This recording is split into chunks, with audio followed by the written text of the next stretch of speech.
Wall Street is now online, baby. That's right. Visit the GW District. Shop the very best in men's and women's apparel and accessories, home decor, office supplies, books, pantry items, and so much more. The GW District is a retail marketplace of Black-owned products and media. We're both veteran and Black-owned, and we're bringing you the best online shopping experience with products made by small businesses. Come and experience the GW District difference today at shopgwdistrict.com. That's shopgwdistrict.com. The GW District, a retail marketplace of Black-owned products and media. That's right. That's right.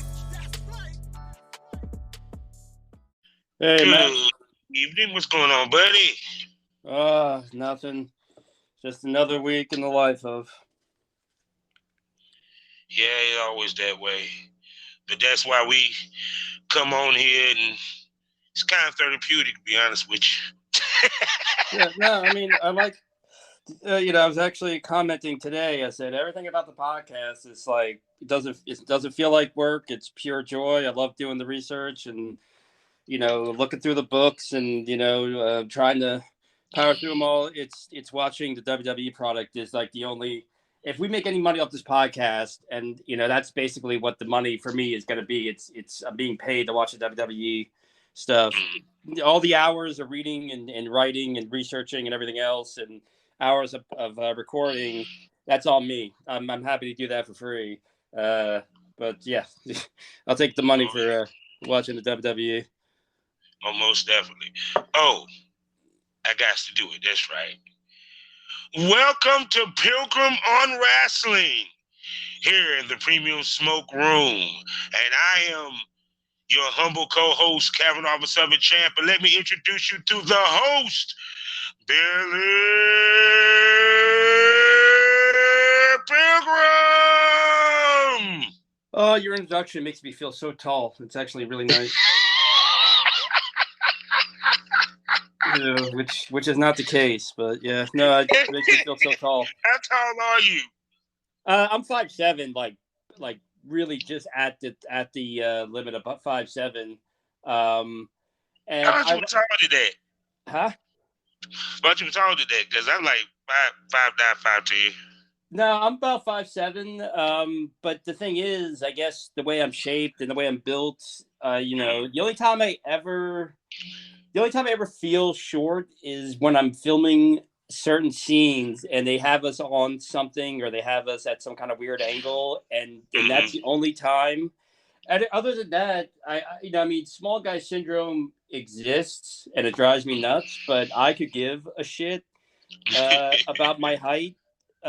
So ironically, yeah, no, occasionally I'll make a joke about it, but yeah, no, there have been times where I've had talents not want to work with me because I'm too short, or in life, and again, I've dated women well over 6 foot, and I've dated midgets, and there's never really and it's never been a complaint.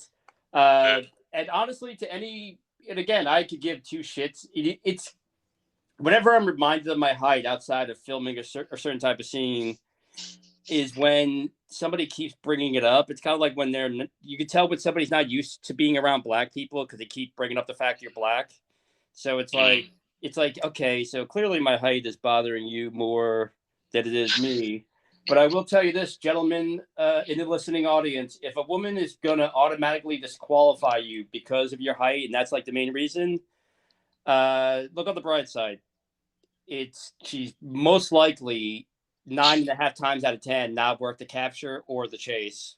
Because if a woman's gonna disqualify you because of something you have absolutely no control over, she's really not worth having around. So you dodged the bullet. Because it's just like me. I always like taller women anyway. It's like I was like real taller than me or much shorter than me. I like them all. I wanted like 1880, blind, crippled, or crazy. If they can't walk, we'll drag them, And I'm there. I mean, I'm not going to admit, sometimes, like, I worked with Abby Rhodes last Saturday, which was awesome. and we really hit it off. But she's a very petite, kind of very fit, smaller. I'm used to working with BBWs for the most part, and or black women that are very thick. So it was a nice change of pace because it was, it was just different. So, that's the thing. Like once my name hits a certain level, it's like I'll happily work with a 60-year-old on Monday, a 22-year-old on Tuesday, a 6-foot Amazon that weighs 300 pounds on Wednesday, and then all women, are hot to me. I can, so. I never got the opportunity because it's just crazy. Like I did a show with Amazon Lee and another show with Amazon Honey. And Amazon Honey's 6'4", and I think Amazon Lee, she's 6'4", and I'm like, damn, I retired. I always wanted to work with an Amazon that tall. It's funny. I honestly don't know what happened, but we follow each other on Twitter. We talked briefly a while back, and we were supposed to, and again, here's my thing. If you're a female talent or a producer or a director listening to this, I live in Atlanta, which is basically like a fucking wasteland. And honestly, it's like a wasteland, and being the one white male talent in all of Atlanta is worth about a wooden nickel with dry rot. So I travel, and I'm willing to go where the work is. And I'm a hustler. Like I'll grind, and I can shoot, multiple scenes in a day and so on and so forth. And, I was talking to her, and we were getting on very well. And then one day, I think it was around the time of, I think maybe last year's Miami Exotica, I reached out to her and said, hey, are you going to this? And she gave me very short one-word answers in return. And I just picked up on the vibe, and I was like, either you're in a bad mood or you have lost interest in working with me. And I haven't spoken to her since. But we were kind of set on the course to working with. Who would you write, Lee or Honey? Honey. Okay. And I still would love to work with her, maybe, but I kind of got this weird, and I just kind of, you get busy. We still follow each other. I'd still work with her. There's a woman, Amazon Amanda, who we've been trying to connect for the last couple of months, but she's really busy and she tours a lot. And again, my thing is, I'm ready to work. So like, if you tell me where you're going to be someplace, give me enough notice, and I'll get there. Because and it is. See, we more available than they are. And I learned that early in the game because it's like they move so much. Me and my man Al had a saying: "It's get them while you can." It's like while you got them, get as much out of them as you can because you may not see them again. Well, or if you're alone, you see them. It's been like that. You know what I'm saying? Because even with some of my best scenes with some of the girls that I work with, man, can't catch them or they done disappeared. Well, and I totally understand that, and because I'm trying to be one of those guys that's like ridiculously busy, and you gotta, so that's what I'm working towards. But the thing is, when I give the answer of, if you're going to be in Chicago, if you're going to be in Miami, if you're going to be in New York City, if you're going to be in, Houston, let me know, and I will meet you there, and we will shoot. Other than that, I don't know what else. The other option is to just bug the shit out of you, which I try not to do. And when you talking about going to Houston and Texas and shit, you need to holler at Erica Love and see if she's gonna be in town, be in the area. I know I'm supposed to hit Texas at some point this year. I have not reached it. I haven't. There's no reason for me to go to Texas just yet. I know Houston has a lot of talent. But it's funny that you say, it's funny that you say get them when you can, because when I was working with Abby. And I told her I would hook up with some people that I know to kind of put her on the right path and keep her away from bad experiences, maybe bad producers, and so on. Because I've been very fortunate to, keep up or make contact and work with good people. But I told her, because man, it was fire working with her, and it couldn't have been easier. And I said, I would like to work with you again soon, because when you catch you're going to catch, and then you're going to be gone, and you're going to be busy, and you're going to be making money. Like one day, and I told her, I said, one day you're going to be sitting at your day job, annoyed and bored and burnt out and over it. And then the next day, you're going to be trying to remember where you're flying to for the next shoot. And she was like, really? I'm like, yeah, no, she is sweet and humble as she is hot. And it's just, I was like, just remember me when you work for Brazzers or when you're working for Scoreland, just remember me fondly, but yeah, no, you're absolutely right. As far as trying to catch him, but again, it's that thing of, if I'm willing to travel, I don't know what else I could tell you. You ain't never got on that. If we haven't worked together yet, it's not because of me. I tried, but y'all just keep hanging harder. I mean, I'm happiest when I'm working. Like I actually wanted to do a third scene with Abby that day, and had she not had to take a long drive, if she had a long drive, or she probably would have. I mean, I'm ready to go and I'm ready to work, and and I've been buying a lot of props lately to set up scenes, and yeah, like I said, it's not like a shitty thing of like, well, we haven't worked together, it's your fault. It's like, no, I'm willing to travel, I'm down, I'm ready to get tested at a given moment. It's like, if you want to work, let's work. Yeah, that's how it is. So now let's get to why we're here, right? Mm-hmm. Ding, ding, ding. It's time for Pro Wrestling Smoke, and we already know how we started off with the humbling and wonderful words of one of the legends of our great sport.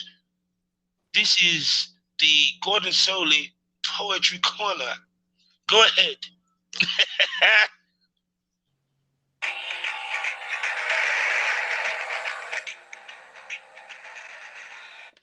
Welcome, friends, to another episode of Gordon Soley's Poetry Corner. A dear friend of mine requested I read this poem. The great Liberace asked I read this poem. It's one of his personal favorites. It's called Sunday Morning. Flies on the bar. Muscled young men in and around the pool. A mildly attractive woman. Naked in her physical interest. Rusting storage doors spoil the image of opulence. And so she sat to watch the show. And that was a personal favorite of old Liberace. You think he wouldn't be able to put it away, but let me tell you, those rings never stopped his drinking hand.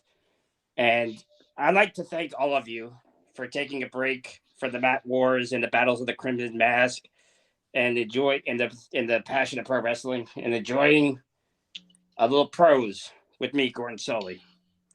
And now I bring you back to Kavanaugh and Billy. And welcome back. Welcome back. That was the Poetry Corner, Gordon Soley. Yo, it gets better with time, don't it? I love it.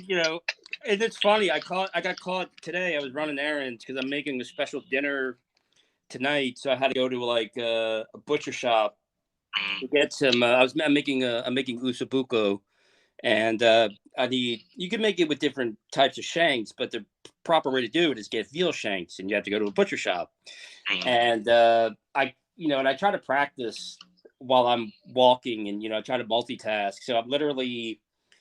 And the way I do a lot of accents is I'll have like a trigger word that'll get me into it. So I'm literally walking and talking to myself like, welcome, friends. You play. Yeah, and then like people like I'm listening to headphones. So I'm listening to Andre. I'm listening to the Andre the Giant book. I just came from the gym.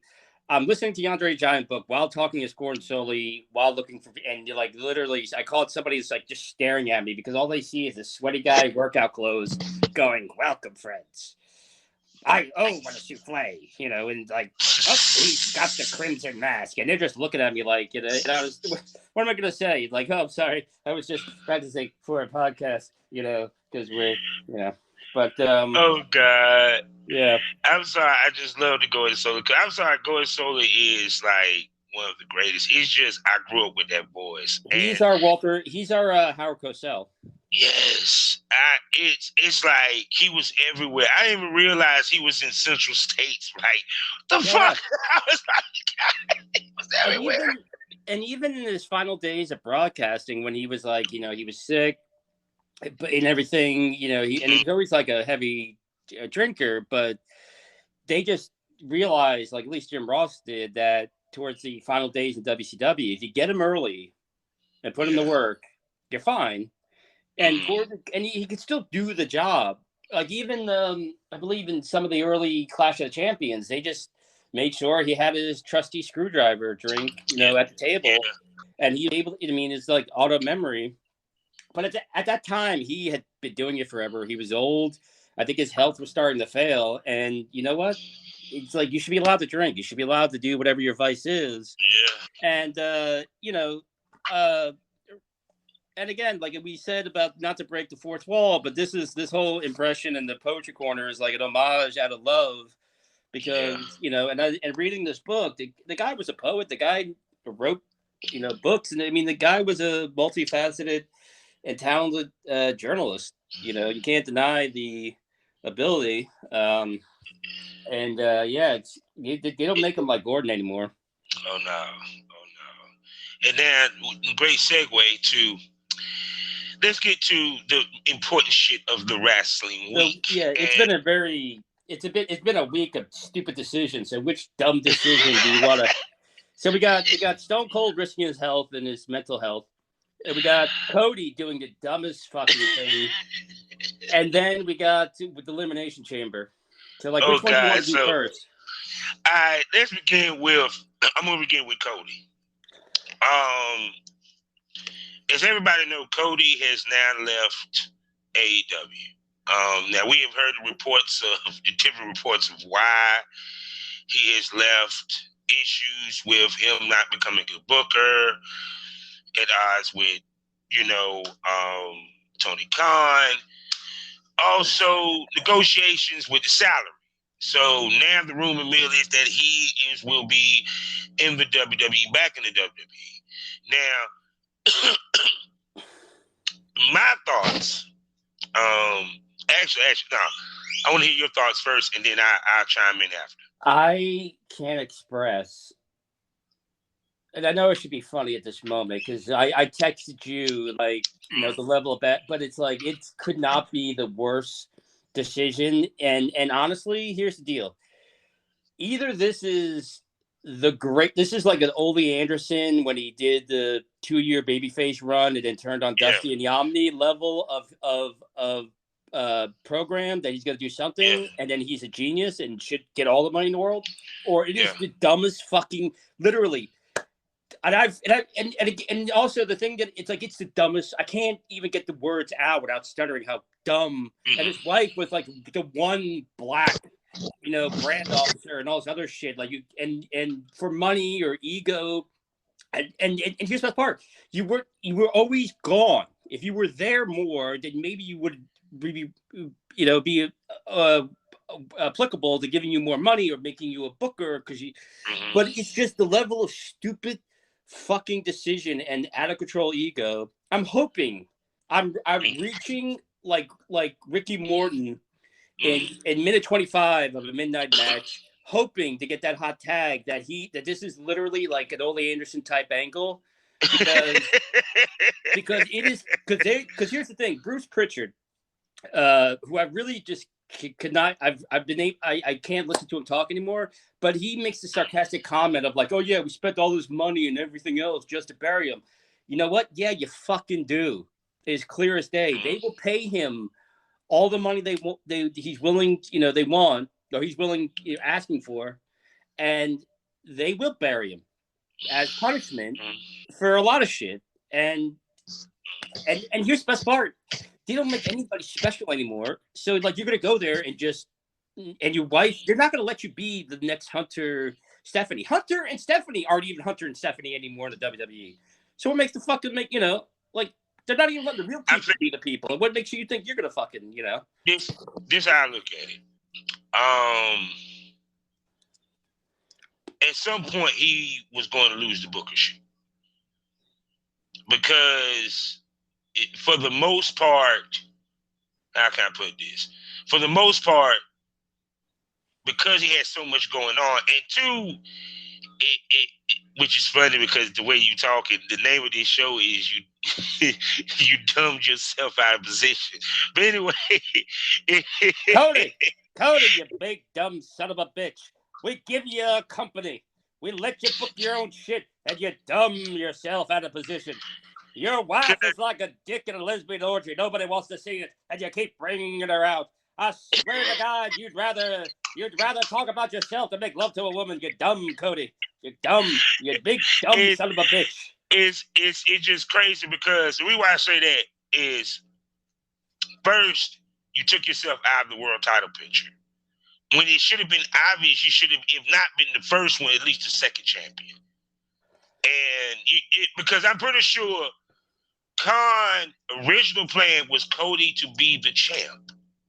I think that the Jericho was because Cody was like, nah, he wanted to be kind of like his dad. Nah, I get the belt when I feel like it.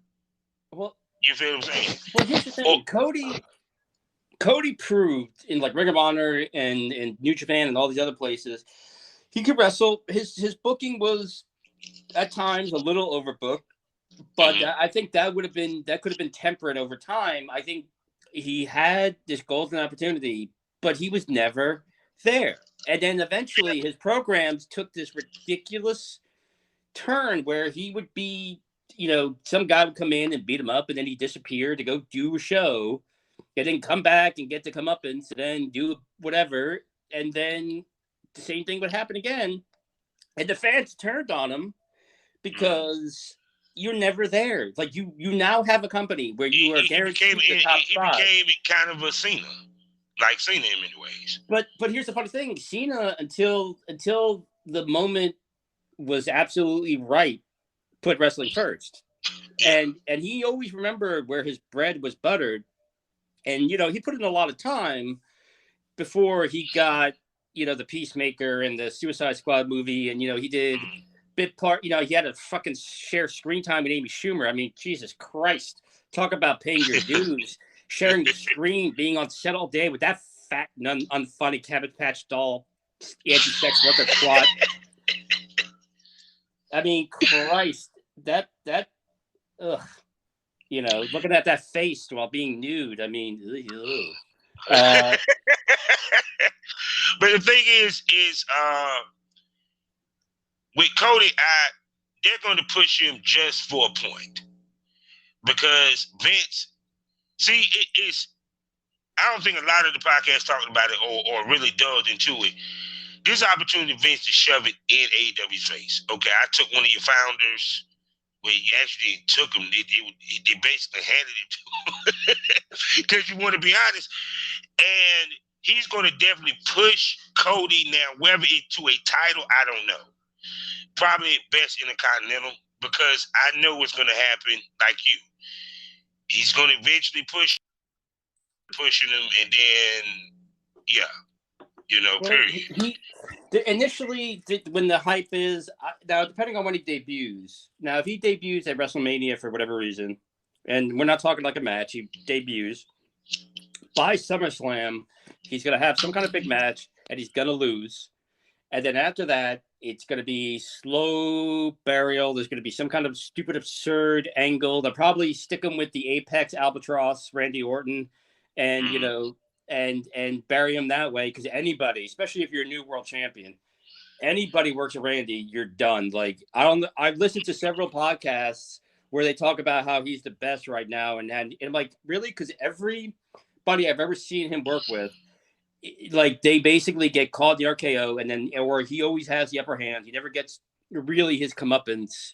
I'm not saying he's a bad guy in real life, but like, if I were a wrestler and they said, you're going to work with Randy Orton, or you could be the opening match in Des Moines, and I'd be like, when's the train leave for Des Moines? But see, to me, Randy have good matches. And he do make people look, he do make people look good. You know, it's just the thing of it is that, well, right now with Randy, I think they're keeping him out of the world title picture for the most part. Because because Roman, he would have to basically be fodder for Roman, and they're not going to do that. And again, he's competent. He's competent in the ring, but I never liked his style. And there is a certain art. But see, it's interesting that you mentioned them two names because that would be the first feud for him.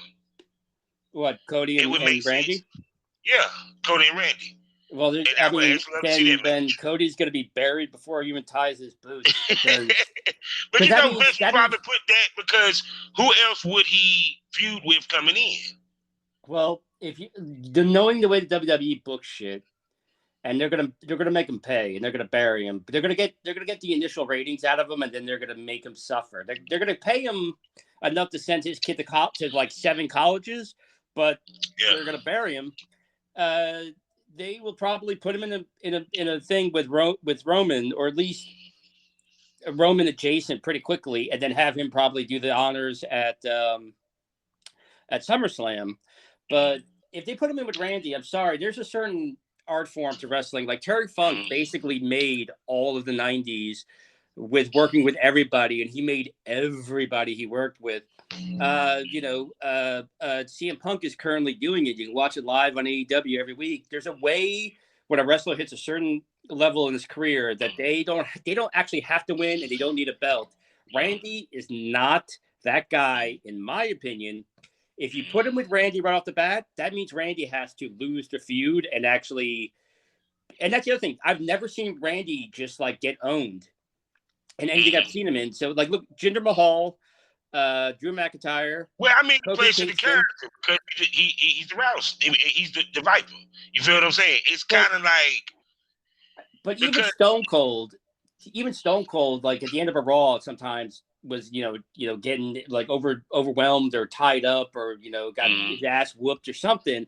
Randy, I ain't go front. Randy took some ass. I didn't see Randy get butt crimson mask. Yes, and actually one in particular I thought about because Wendy Chu was. I saw a little meme with Wendy Chu was doing. She was talking about just like Triple H did. Randy Orton. Remember when Randy won the belt and Triple H gave him the thumbs up and thumbs down and Batista took him down, But to me, I think if they stick you with Dolph Ziggler, you're done. Well, I'll take Randy over Dolph, okay? Because it's like they sent him to NXT. What more can I say? I mean, well, it's not.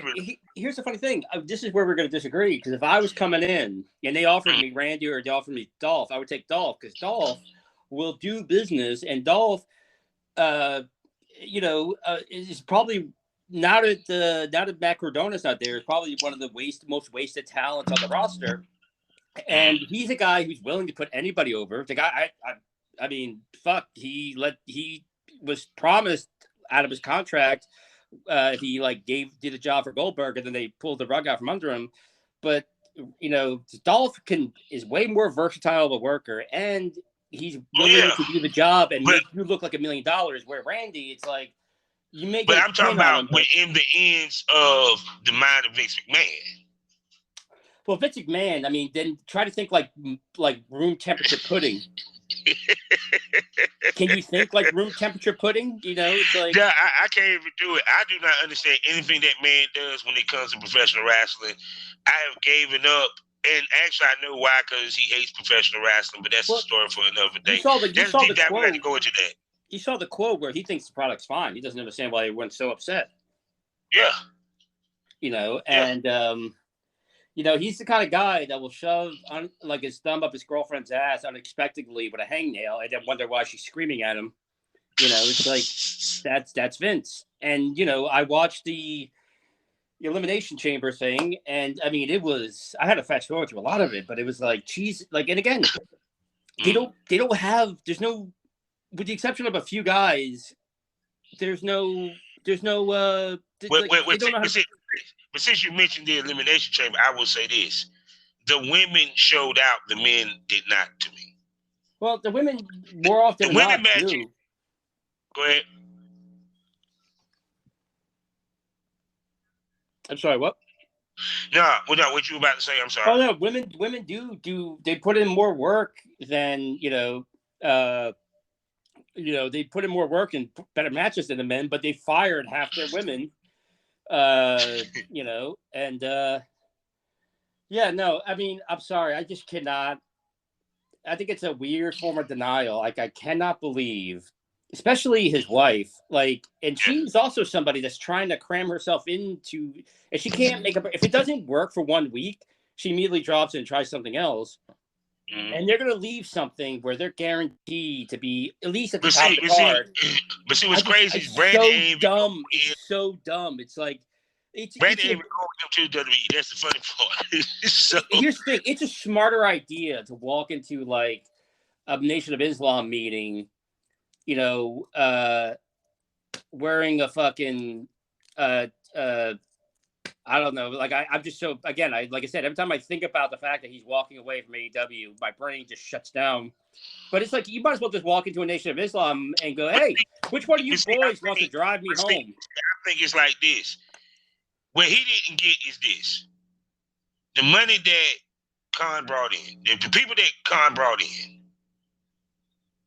pushed him down a bunch of tiers. Because you ain't trumping CM Punk. You ain't trumping Bryan Danielson. You get where I'm coming from? Just them two names alone. Well, you're right. It's already down. You still got Kenny Omega, who they got we still wait to see if he's gonna resign. And you add Adam Cole. Well, here's the thing. Danielson and Punk have been, they're part of, not only are they just that good, but like the WWE, that joke, the Eddie Murphy joke about a Ritz cracker. They've been starving the fans of this is what they've been wanting from Punk and Bryan forever, and WWE wouldn't give it to them. Omega's definitely going to resign because they will, it's either go back to Japan and they really won't do anything with him. He will but I mean, the door open for him to work with New Japan through AEW. Well, yeah. So, but the thing is with Cody, he did it to himself in that regard. Had he focused on being full time, he would be more prominent. Like, again, he booked himself into the position of, okay, this is my little program, and then I'm going to go away, and then I'm going to come back, and I'm going to develop a little program out of nothing, and then I'm going to go away, and then I'm going to come back. Like, if he had been there constantly and actually, and intermingled with the other wrestlers and, worried a little bit less about being his dad and everything else, he would probably be able to ask for more money, or he would possibly do something with Bryan or Punk. I would love to see those matches, but he did it to himself because he's trying to be that god awful reality show, and he's trying to, and the weird, America's Got Talent show that he does, and all this other shit. And it's like, dude, you got to pick one. And he did it to himself. As far as if he's less important to the roster now, it's because of the way he booked himself. They gave him too much rope, thought he was going to be a cowboy, and he hung himself. I mean, I get that, because to the point that I think most of the book he was doing was really for his own matches. But yeah, and that's the luxury that a lot of wrestlers don't get. But he could have done more. And just like I said, just being around, like the fans turned on him because, one, his wife, and two, he would come and go, and people are like, motherfucker, we want to see you. But my thing is this: was he a good booker? Because, okay, his dad, we all know the story of him with, WCW, everything. And he made the point that I wanted to have a relationship like my dad, I want to be a booker. But if he was that good of a booker, like this, what factor did probably play the biggest point of him leaving? Because I think it was the money, but also the fact that he wanted to be a booker that bad. Well, sorry, go ahead. And my question, was he a good enough booker to be a booker.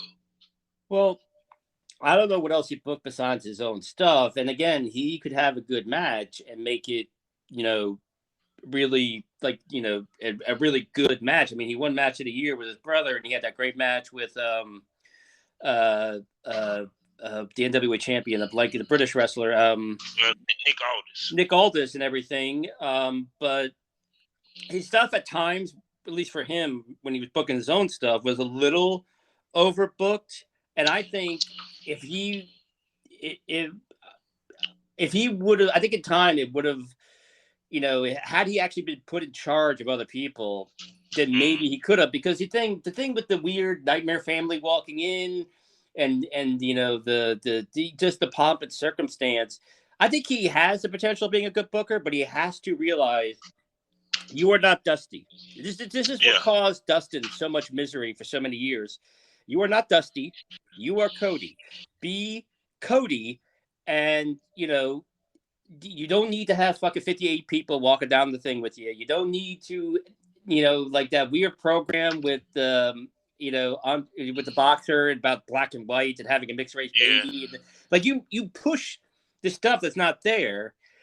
And here's the other thing. You want to be the booker of my company, motherfucker, you're not here. You're going to do this show. You're going to do this.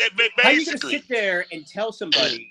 And here's the thing with Tony Khan. Eventually, you're going to need, and I've been saying this from the beginning, and I knew it was a bad idea when they announced it at the press conference, you're going to need to take away the tag division from the Bucks, and you're going to need to go to Kenny and point at him and do a little Tennessee two-step and take away the women's division, and you are going to have to take, one division, and then, like I've been saying, hire like a Regal. Go to other wrestlers like Punk, like Danielson, and go, how do you feel about being a booker? Maybe go with that Memphis way they did things, where Jerry Jarrett booked for 6 months. I know Bryan Danielson will be happy to be a booker, because he was damn near doing that shit at WWF before he left. Yeah, and you do it in 6 month increments. Like get Steven Regal, maybe talk to Dutch and see if he's willing to book. At his age, talk to Danielson, talk to CM Punk, and 6 month increments. And then when you cycle out Regal, you did your 6 months. Now we're going to move you over here and put you in charge of this for 6 months. Danielson's going to, and you have, and then like another 6 months, Tony takes over again.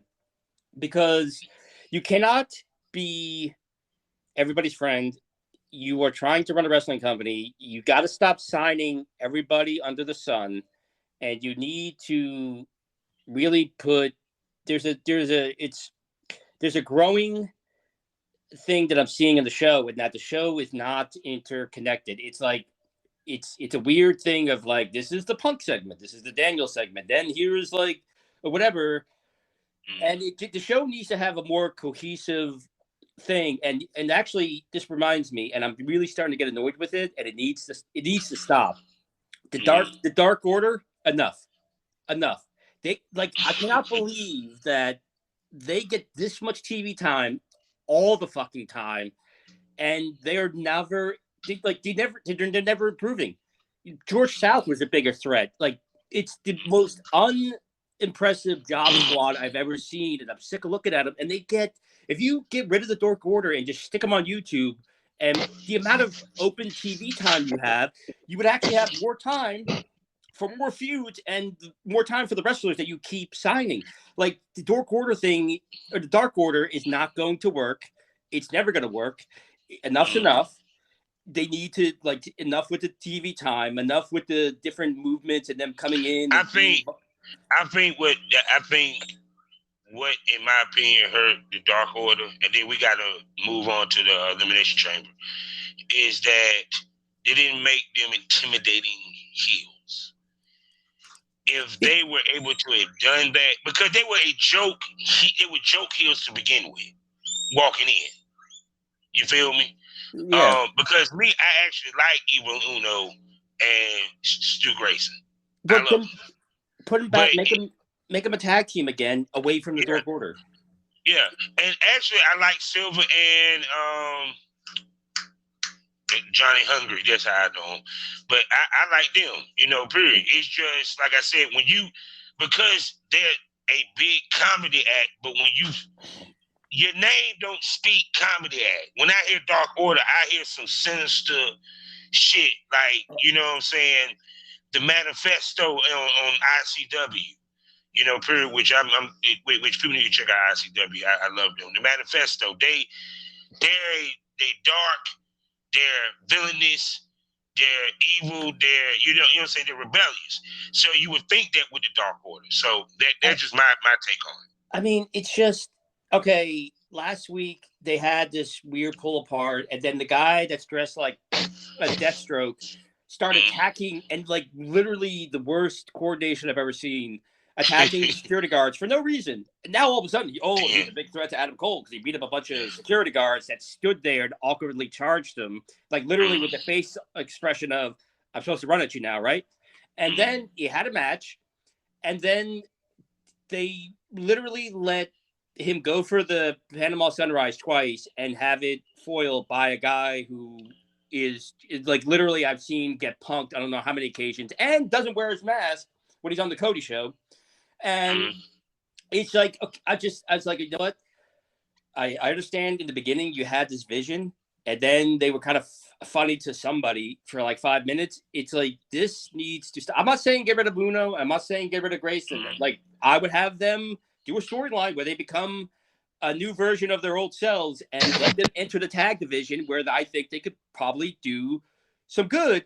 But the Dark Order thing, they're eating up so much fucking time, and it's like, why? And then they have these competitive matches, and again, why? Daniel Bryan like went through the Dark Order, and it's like, really? Oh no, what are you gonna do next? Take on a paper bag? My favorite match out of that was him and what is it? John Silverman, I think. God, what's his name? They're not. Their names are not worth remembering. I'm sorry, but they're not. But no, he had a good match. Like I said, they have two tag teams within that group that can be great tag teams because the way that they can go. You feel me? It's just they need to break them up. But look, we need to move on from the Dark Order, what have you. Let's get to the meat of the matter, and that was this elimination chamber. So we're gonna get the people what they want. Period. So on a whole, what did you think of the elimination chamber? I mean, Goldberg did the right thing, and I'm going to give him credit. It was a short match, and he gave a clean, decisive victory to Roman, which shows that Goldberg, after the years, has kind of learned something. But at the same time, it does nothing for Roman to beat Goldberg. To be honest with you, because he was not going over on Roman. No matter how and much it does nothing for Roman to beat Goldberg. It does nothing. But I like the way that he beat Goldberg because it still made Goldberg look strong because you had to choke him out. You couldn't beat him no other way. You had to choke his ass out in desperation. you know what I thought when I was looking at Goldberg? You ever watch The Simpsons? Yeah.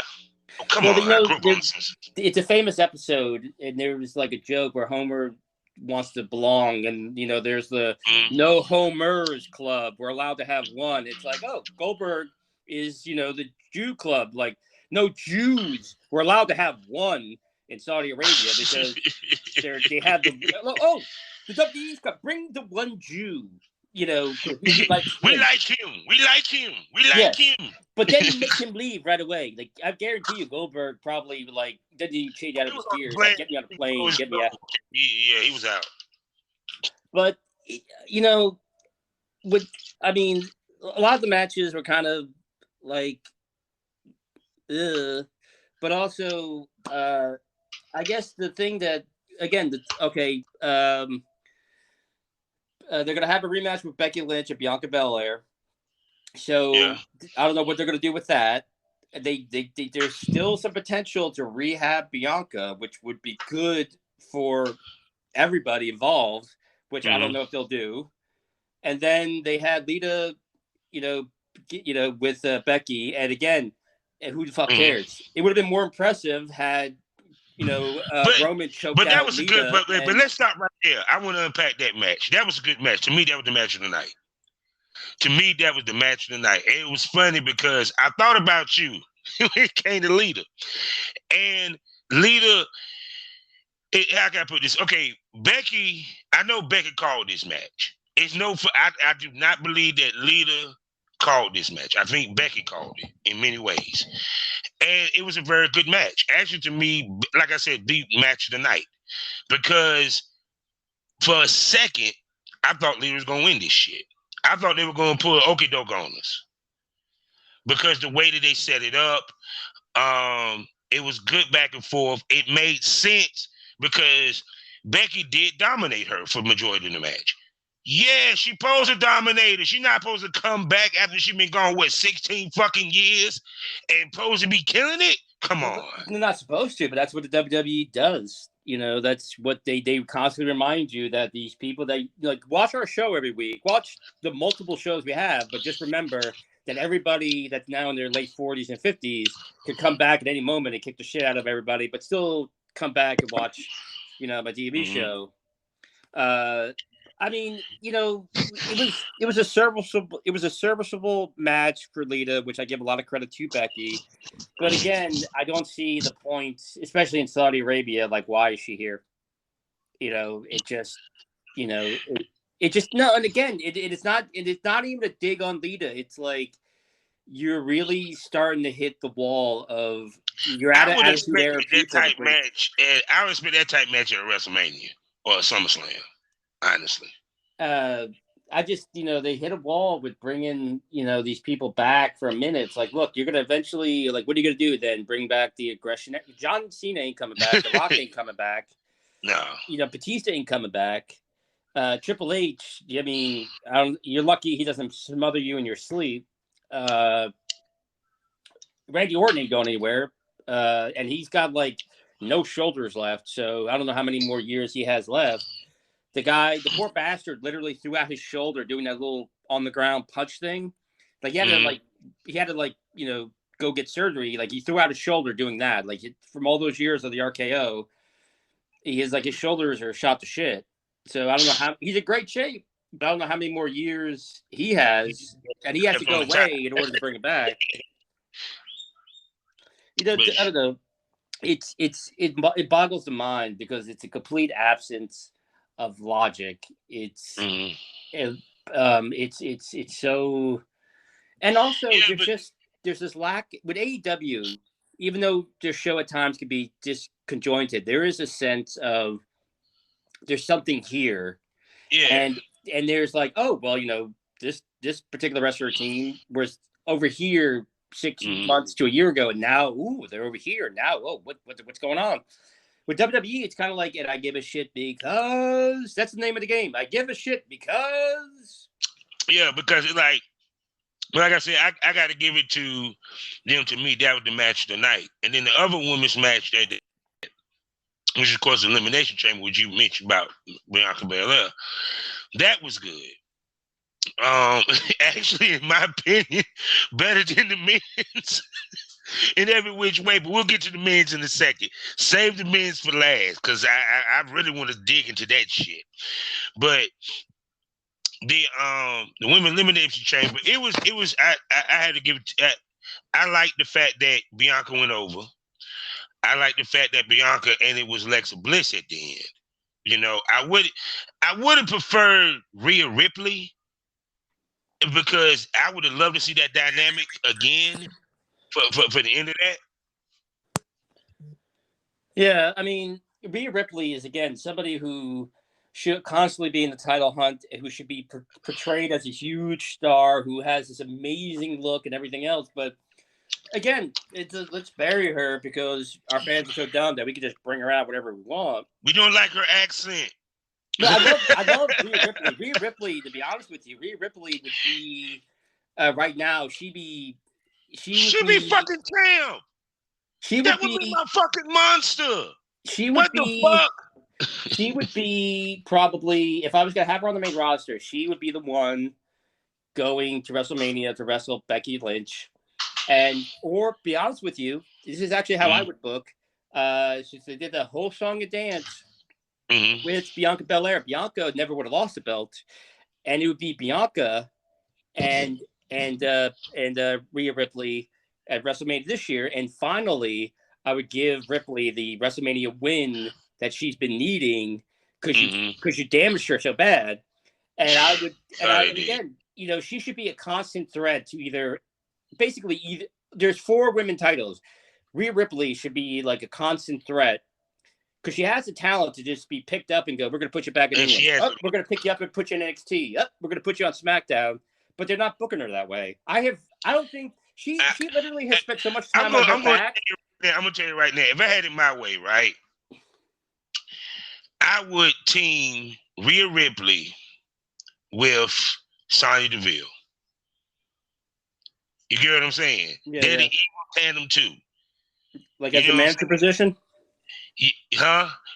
Yeah, pretty much the wrestling manager position like a Bobby Heenan. That's actually a good idea. That's a really good idea. And to me, it's kind of like because I saw Rhea Ripley in a suit, and I was like, oh, and Sonya Deville, she wears a suit. They look, that would be hot for a promo, period. But to me, like I said, with this match, of course, Rhea shined the most, but she shined the most to me in the match anyway.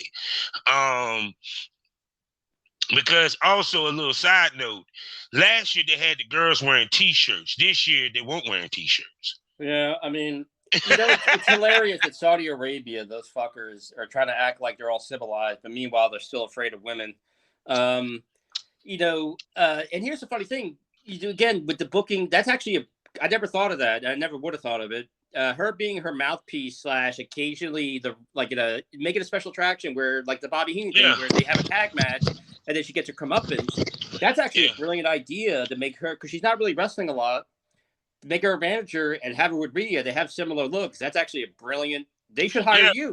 They should hire you and then ruin your life by not listening to anything you say. I would make a great fucking book, because trust me, it'll be some shit. They'll be like, something. Bitch be like, something, Kevin? Goddamn, pal. I love it. You gotta go out there. You gotta have them wrestle around. Yeah.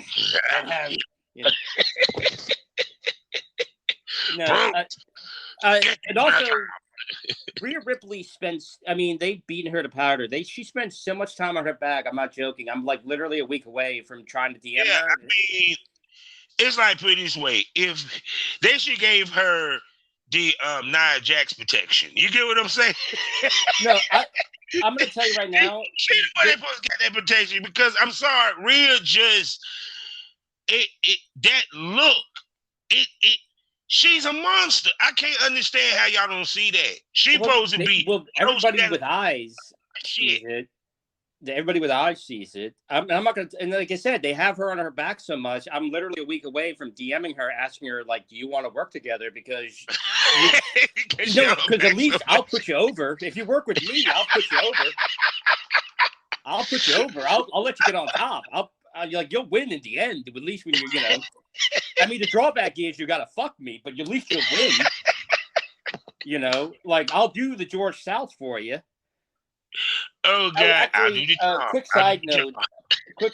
I've been meaning to bring this up on the show, but no, I would love to fuck Rhea Ripley. But at this point, I agree. But she would have. But you know what? Again, I would book her better in the porn scene than she would ever be booked in the WWE. But go ahead.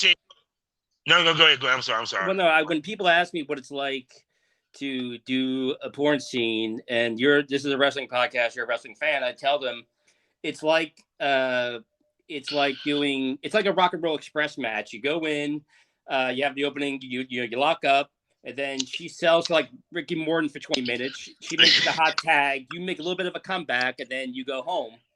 But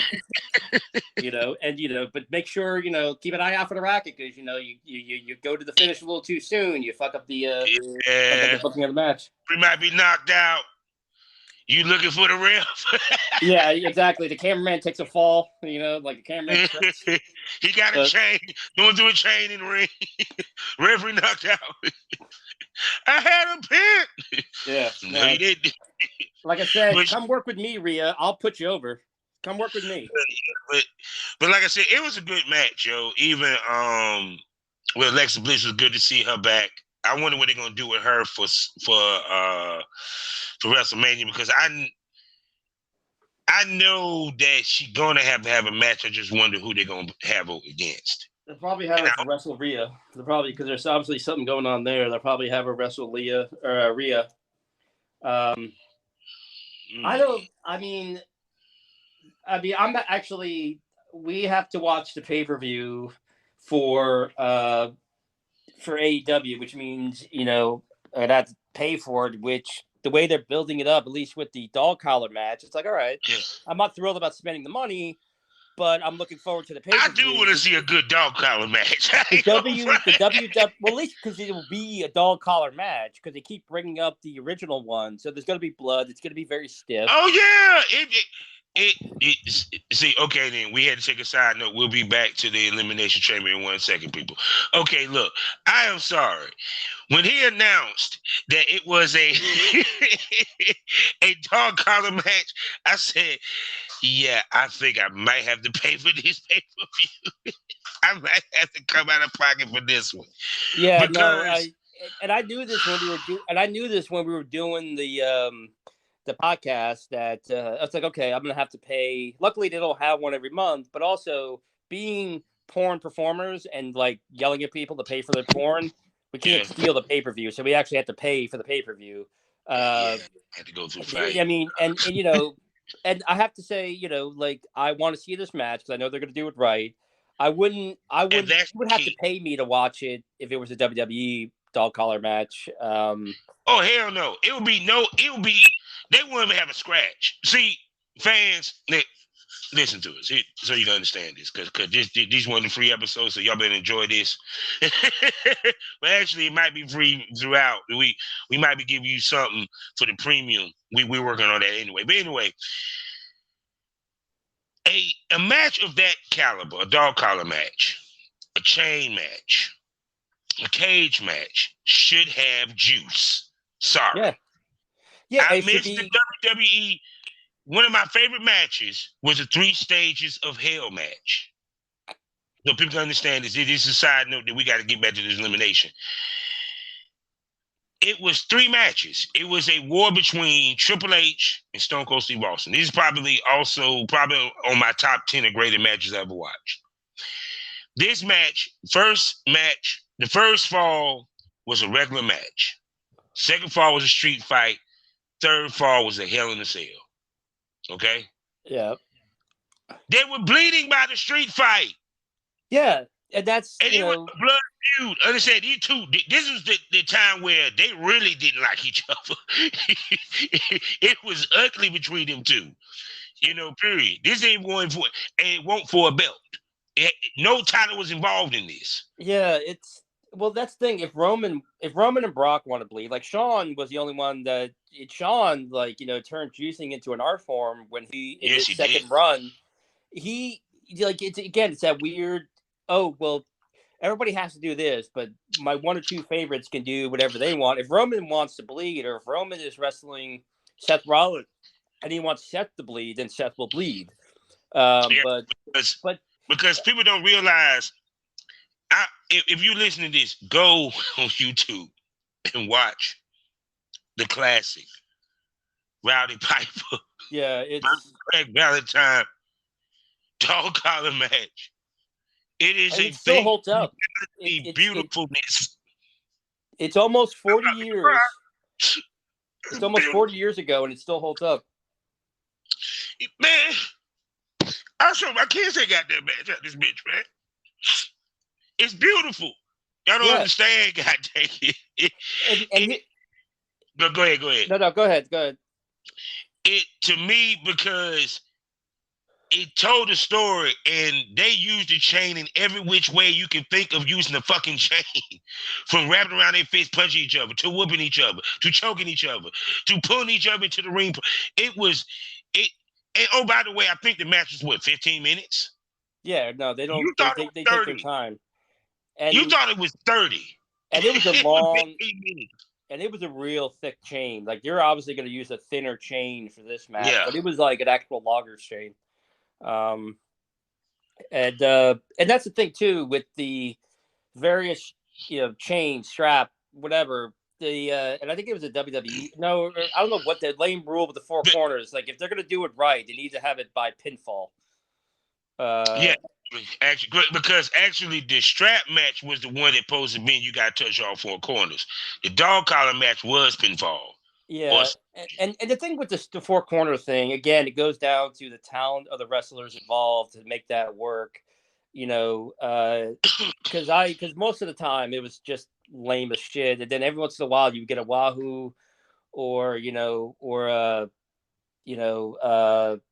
like a Jerry Lawler or somebody who knew how to do an interesting finish. But yeah, I'm looking forward to it.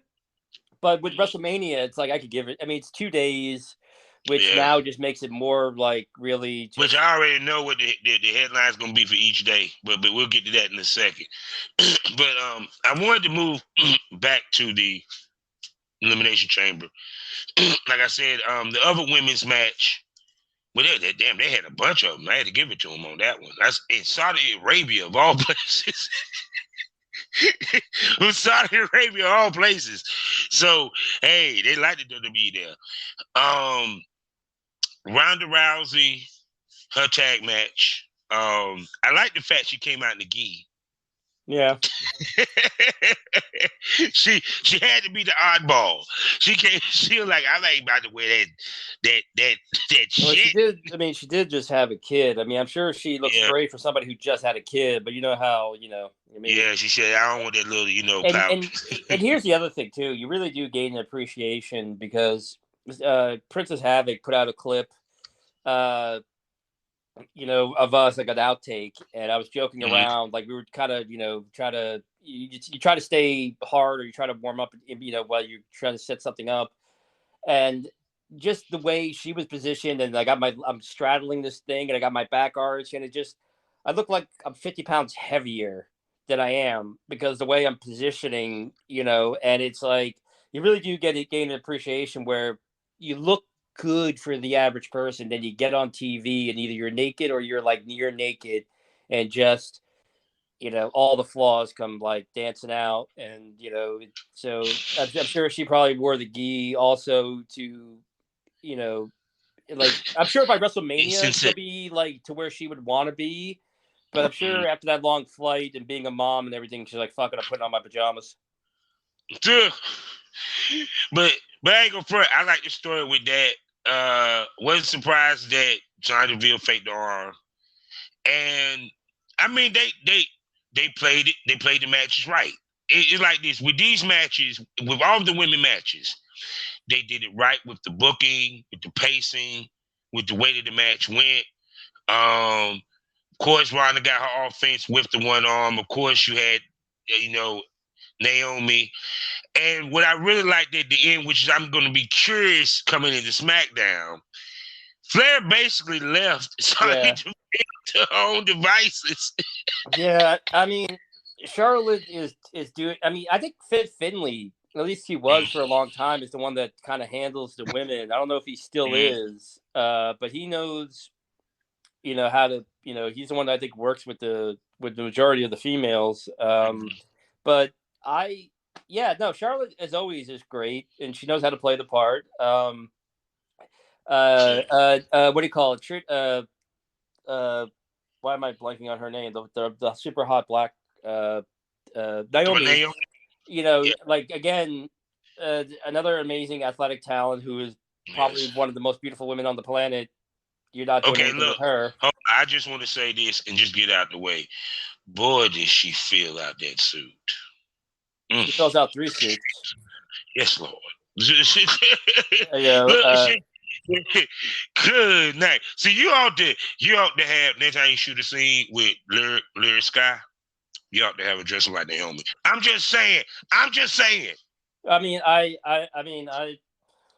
Jimmy Uso, I'm surprised his lower back hasn't. I'm surprised his lower back has not had like compression issues, like a wrestler's fucking neck. her so much. like he's going to be in a wheelchair and it ain't going to be from wrestling. I'll tell you that right now. I mean, he's going to be a grinning, wheeling son of a bitch. Ooh, so He's going to be, he's going to be a wheeling, grinning son of a bitch in his old age. But but let's get back on task. I'm sorry I had to say that because I was like, hey, Naomi, if you're listening, I'll put you over too. So I mean, like I'll book you stronger than WWE. Love you. I'll book you stronger than the WWE wills, Oh, but like I said, the matches was I like the way that ended and the way they did it. So we got Charlotte coming soon. The only thing I'm gonna say about that match is the arm bar that she did. That I don't think that how it's supposed to go. But I get it. It didn't look it didn't, if I remember correctly, it didn't look that authentic. But at the same time, here's a little realm of disbelief. Like I've done judo, but I have not like reached the level. Nowhere real like a level of even a rookie Ronda. But judo people are, especially people who grapple on the regular, but judo people especially are ridiculously strong in an unusual way because it involves so much throwing that it is possibly conceivable, especially somebody who's as elite as Ronda, who probably one day will be a red belt before she dies, which is a rare honor. They probably would have to know how to twist the arm or even take something that doesn't look like it's actually hurting.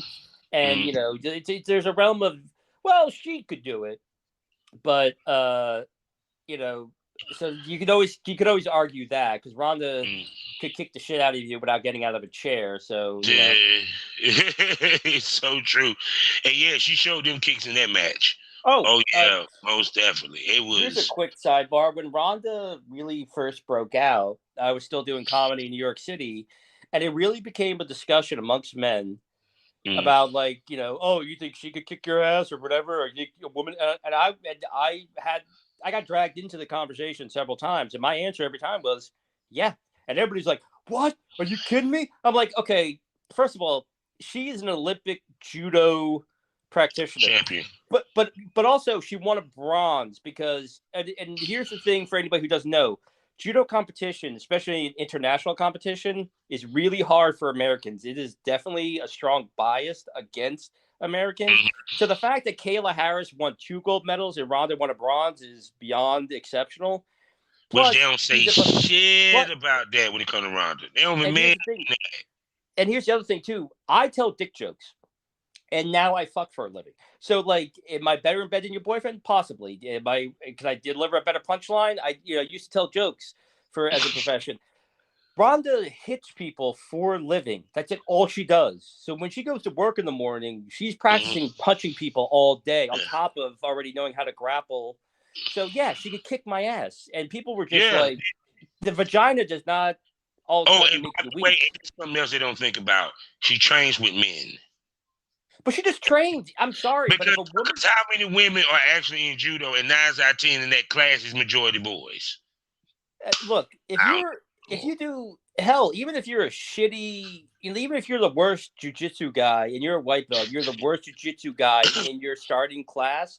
If you go out to a bar and a guy starts to fight with you and you take him down, you're still somebody who's practicing several times a week at combat.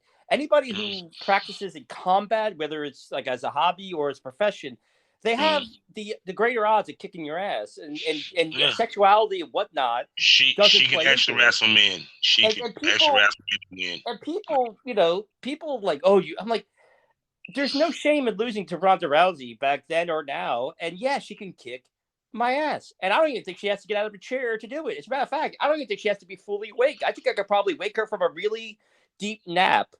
And then jump her, and she, again, without having to get off her back, would kick my ass. Because that's how deadly she is. Yeah, she's for real. So now I guess we look at the men's side of things. First, just get it out the way. I didn't see what happened with the Usos, but it wasn't much to see because I guess they jumped eyeballing them. I don't want to discuss that bullshit. I don't want to discuss the falls count anywhere that actually didn't go nowhere match. I don't even want to discuss. We just know that Drew McIntyre won. Let's leave it at that. So, well, the thing with the WWE, like Extreme Rules, their pay-per-view, which is a pay-per-view that I absolutely hate. Imagine a gangbang where nobody takes off their pants. That's Extreme Rules in the WWE. And that match was like going to a gangbang and it's a pig. I mean, I mean, I'd rather fuck the pig, to be honest with you, than watch WWE sometimes. Because I'm sorry that no. At least the pig I would don't put me want to over. talk about. And I love Drew. We love you, Drew. But no. I hate the feud. I see no point in the feud. Why you ain't got Drew McIntyre? You don't like him wrestling a guy in board shorts and suspenders with wingtips? You mean to tell me you're not into the guy with the man bun, the suspenders and the wingtips? You're not that. I mean, he looks like a young Bruiser Brody to me with his suspenders. I mean, you know, it's not even Madcap. It's okay. Since we're gonna go here, let's unpack it. It's not Madcap per se. I actually like Madcap.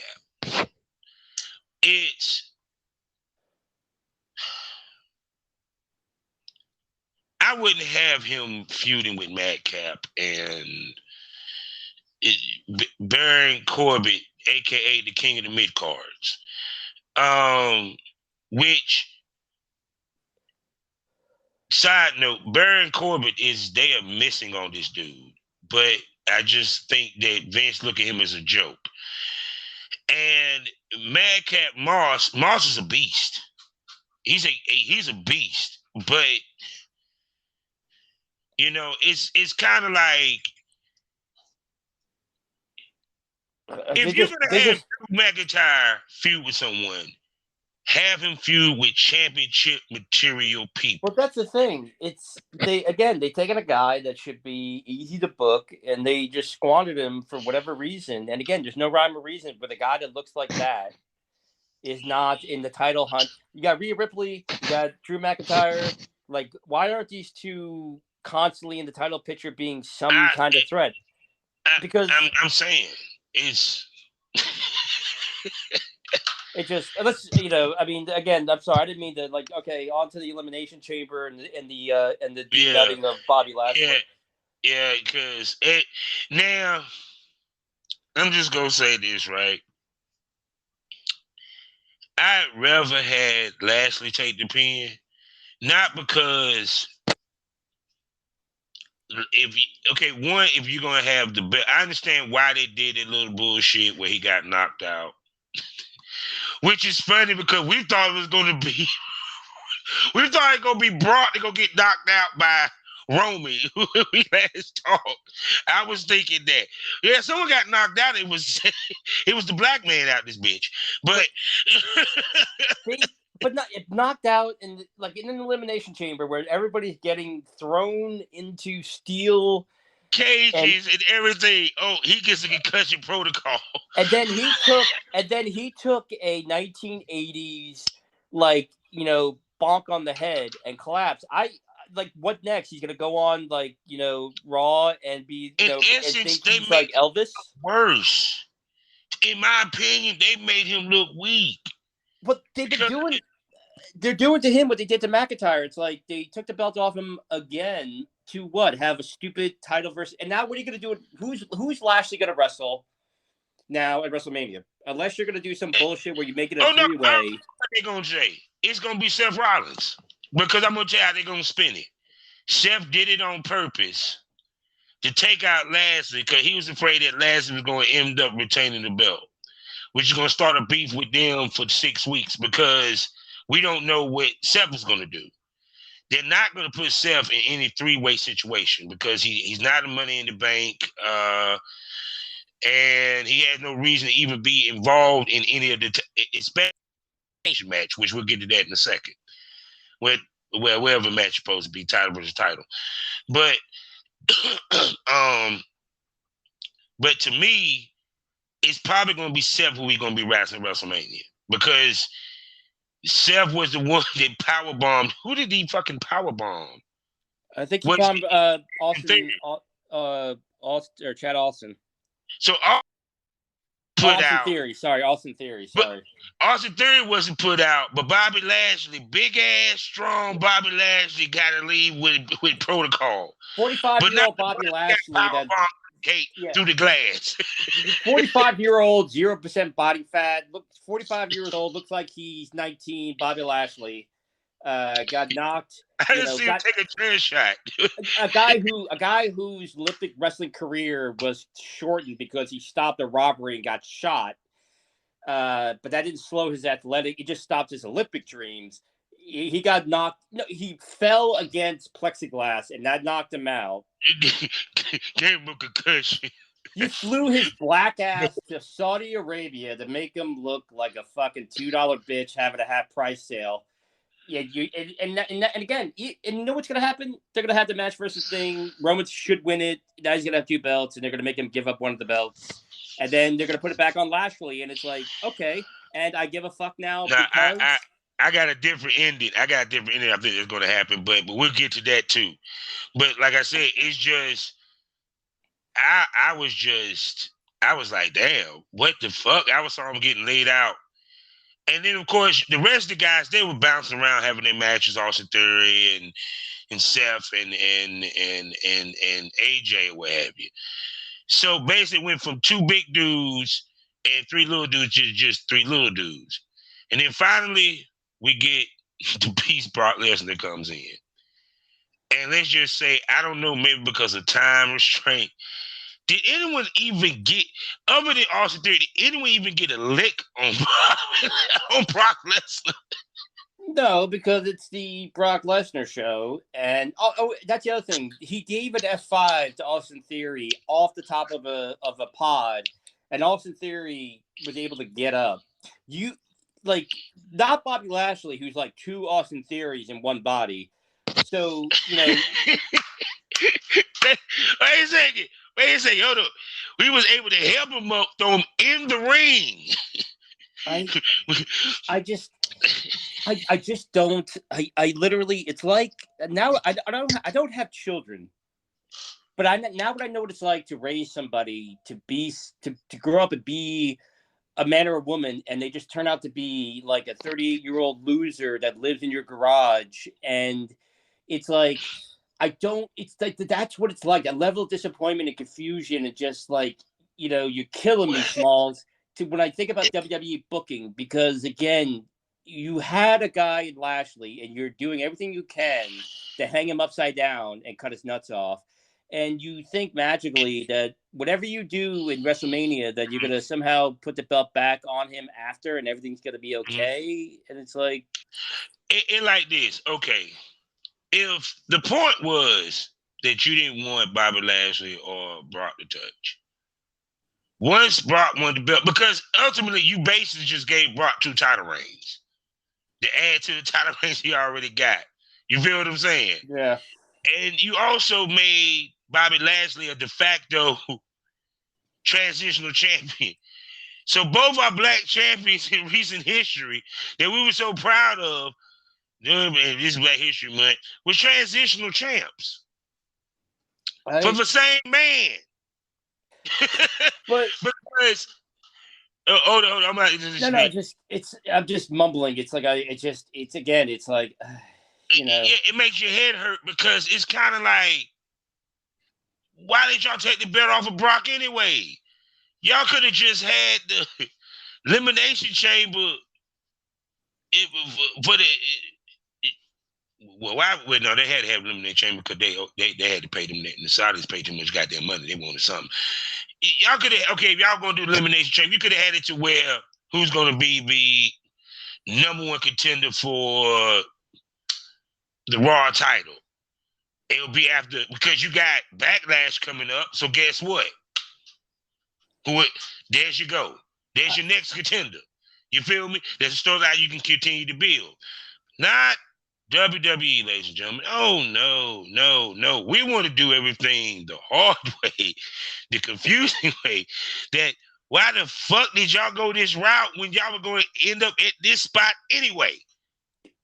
when I think of WWE booking, I imagine having a son and wanting to raise him to respect women and be a man, like like a man, like where his word is strong and he's trustworthy, and you daydream about your son being valedictorian and going to college and doing something great with his life and just doing whatever his heart brings him to, and then you wake and you go home one day and your son's 18 and you get a phone call from the emergency room and you got to go pick him up because he burnt his dick. He was fucking a cantaloupe that you left too long in the microwave. And it's like, click, and it's like, well, that's my son, cantaloupe fucker. And that's just the WWE booking. It's like, you got a guy like Bobby Lashley, you got a guy like, you got these like these studs in your stable and they just walking around fucking cantaloupes. And it's like, I had this vision that my son would be a valedictorian or a doctor, and now he's got a 3rd-degree burn on the head of his pecker because he doesn't understand how to work a microwave. And that's WWE booking. Because no matter what you do, okay, here's a hypothetical. On the first night of WrestleMania of this fucking jerk-off fest, you don't have a woman main evented. You give the match that everybody wants to see. That now you put all your eggs in the basket, and you have Brock versus Roman. Clearly, Roman should win.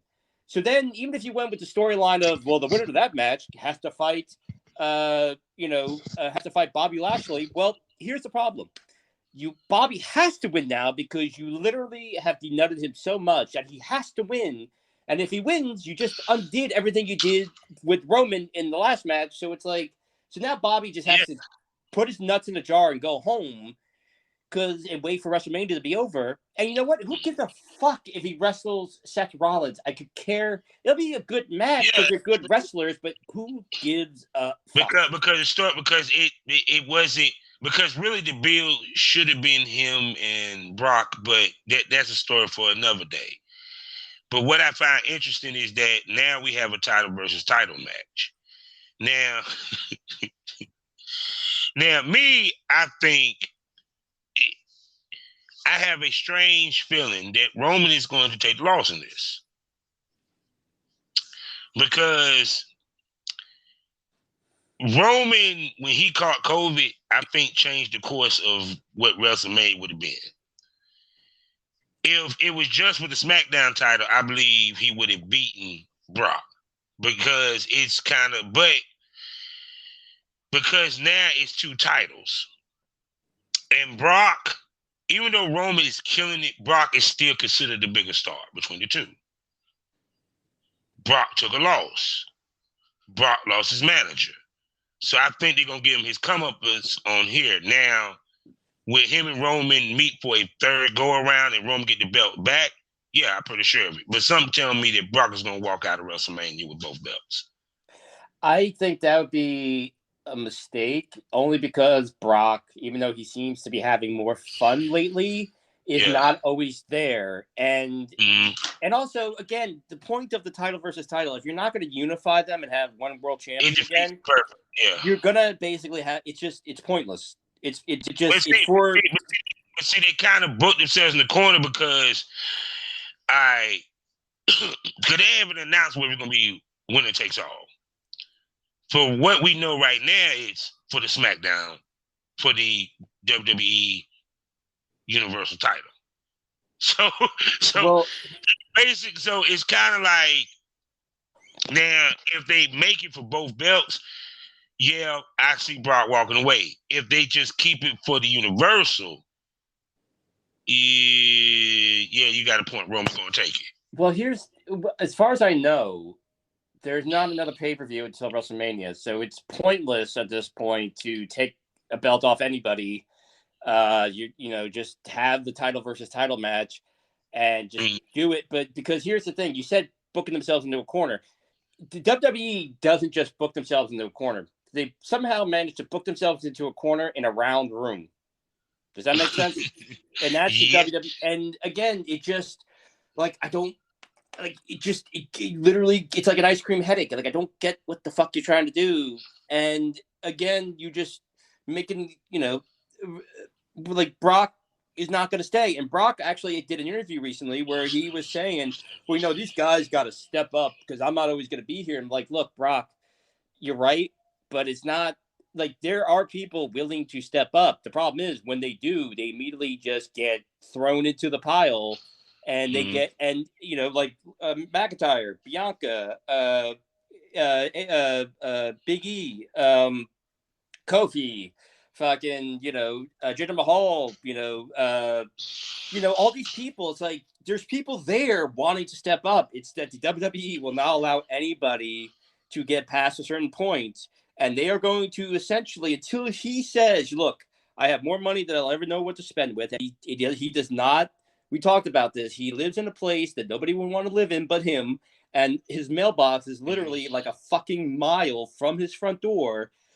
He has more money than he needs now. So at some point, when he's really done, it says, "That's it. I am not ever at all coming back." Then maybe they might be forced kind of to try, but it's not a matter of people stepping up. It's that the WWE will not allow anybody. I mean, Otis managed to get over, and if they would have kept going with Otis, he could have done some main event stuff. He could have but again, they just pat it down, kill it. Pick a wrestler that they, it was getting over on their own, and then they just they cut the legs out from under them because it's the system does not allow for anybody to step up. You have to leave, and now AEW has become this weird quagmire of if you're going to leave and they let you leave, you need to leave now because. Again, I don't know how many more wrestlers AEW could sign because now it's getting to the point of ridiculousness. So somebody either needs to come up with a third company or somebody needs to take Vince McMahon out of the driver's seat and fire all the writers. Well, until that man gets sick to where he can't do it, he's going to always be there. As long as his heart beats, he literally will come out on TV like Captain fucking Pike. And that little box with the red light, and just beep, beep, beep, beep, beep, beep, beep, beep, beep, beep, beep. And then there'll be Cole. Oh my God! Did you hear that? And it's like, yeah, no, we heard it. We heard it, Cole. That's the fucking problem. But also, I guess now we move on to Stonecold, because we got to discuss that. Now is coming back, I take it, to go against Kevin Owens. It's not confirmed, but there definitely would be your main event for the second night or the first night. I would say for the second night if it actually happened. But okay, what percentage do you give that actually happening? Here's the thing about Stone Cold, and I was actually talking about it today because I was talking about it over dinner because you called while I was eating, and we were having the conversation. I don't see it happening, and even if it did, it'd be for a match, and of course he's going to win. But here's the thing: when Stone Cold had to retire, he did make a big production out of it. That last match, I saw it live. Nobody knew that was his last match, and then because of his neck, he had to stop. And then he had a 3-year period where he just kind of was living in Los Angeles. His drinking got out of control. He was dealing with a lot of depression. Acting was not taking off the way maybe he hoped. Plus, he was having issues. That's when like all this stuff with his wife. Like the domestic abuse stuff happened. And, that's when, he went through a really bad time. And he talks about it openly in that, he was a dark time in his life. And it took a long time to get the business out of his system. And that's why he has not come back, because that dark period.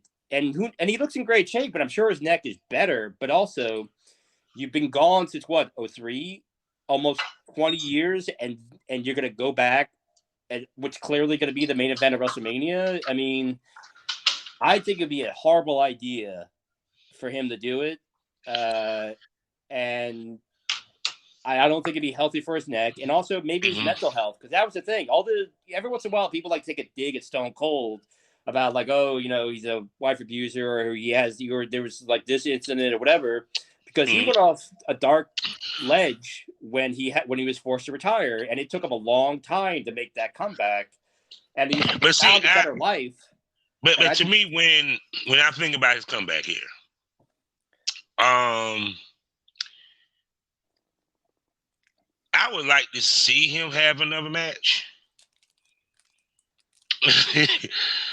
And it's like, put it this way, it's the only reason why it intrigues me because I want to see what he would do at 60 because I see what Sting does. And his moveset, if you want to be honest, he's a brawler. So it's not like he's going to be doing any technical wrestling or really any crazy bumps for so much, if anything. Because I doubt he's going to put himself in harm's way, nor will Kevin Owens. Because I doubt that package power drive will even happen. The brawling style came into play after the neck injury. Like young Stonecold, he did a lot of stuff. But I like that though. But he made it work. Stone Cold, not Stunning Steve Austin. Well, he made it work. I mean, he made it work, but that's because he laid his stuff in, and again, like the personality, and he was so over. Owens, I think, if you were going to put his body in anybody's hands, Kevin Owens is a good choice for that. But the problem is, you would have to keep the match short, and Owens would have to basically just take a bunch, and also it's just a further bearing of Owens, but I'm sure he would love to do it. But you're gonna have like a 5-minute match with maybe like Owens getting a couple of kicks and punches in, and then Stone Cold does the when they swing him into the ropes, he does that Luthez press, and then punch, the finger elbow, and then the stomp in the corner, and then the stunner. And I'm sure the crowd, and again, I'm probably going to piss a lot of people off when I say this, because when I was looking at the comments on the Cody thing, you could tell there's wrestling fans, like we're wrestling fans, and then there's WWE fans, and the one and the same, they're not one and the same. They're two different things. And you could be a wrestling fan and watch WWE, but a WWE fan really thinks like Cody going to WWE is a brilliant idea and that he's going to be a huge star and have a championship run. And people think, oh, the Stone Cold thing, this is a great idea. This is going to be this epic match. I'm like, no. If by some chance it happens, do the Goldberg thing. 5 minutes, let him, like 2 minutes, not even 2 minutes of like him taking a couple of kicks, and then the stunner, and then have him drink beer for 10 minutes, and everybody's happy. But I don't see a point to it. CM Punk was gone for 7 years, and it was only 7 years. Sting took a little time off, but he was always wrestling. See, because that match would be that short, I wouldn't want it to be the main event then. Well, it's just because it's Stone Cold, and I could see the WWE putting him in the main event. Because even though Stone Cold, they're gonna love him, you gonna put it over Ronda? Well, here's the thing: it's the WWE, the way they think.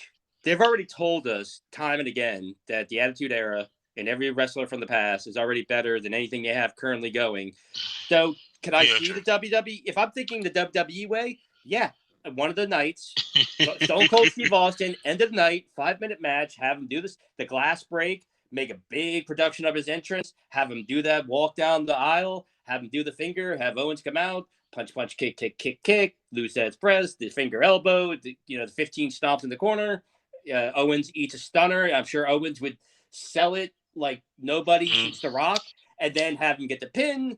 The place goes banana, and then he drinks beer and does the whole hell yeah thing, and then of course maybe Owens tries to do the emotional hug thing, and then Stone Cold does that thing like, here, have a beer, and then gives him another stunner, and the crowd would eat it up, because you're not dealing with wrestling fans per se, you're dealing with WWE fans, and they actually think this horse shit, because it's not, they actually think this horse shit makes sense or that it's good.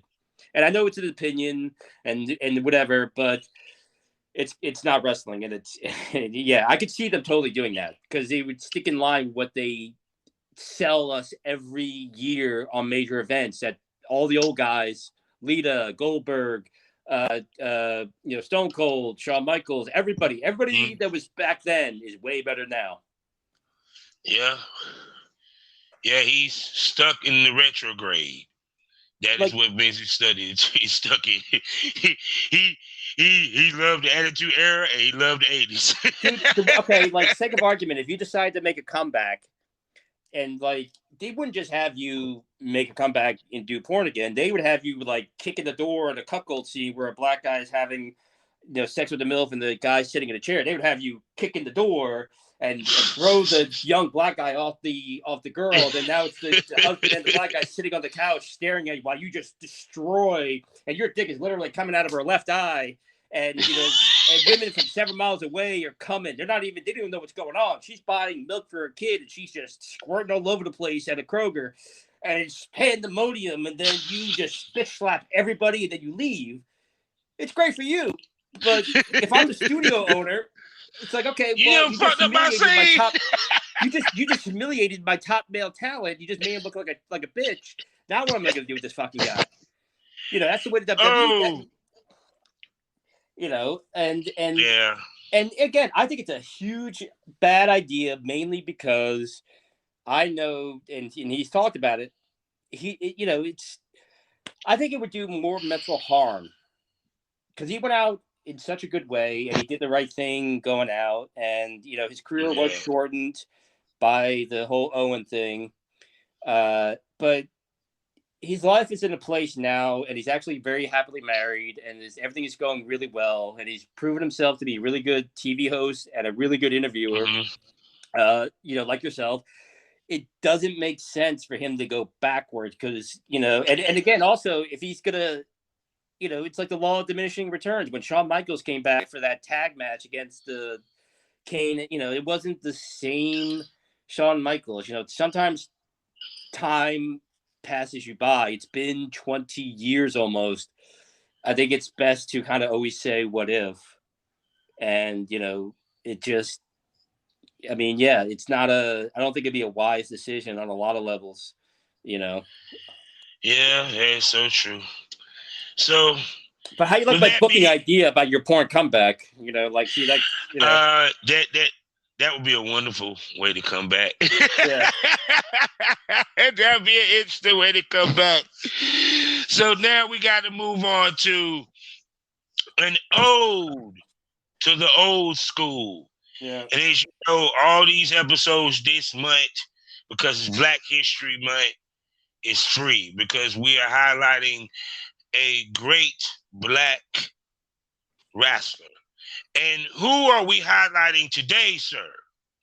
Kavanaugh, you big fat dumb piece of shit. You're covering the big cat, Ernie Ladd, the king, the big cat, the man that cover the ground I walk on.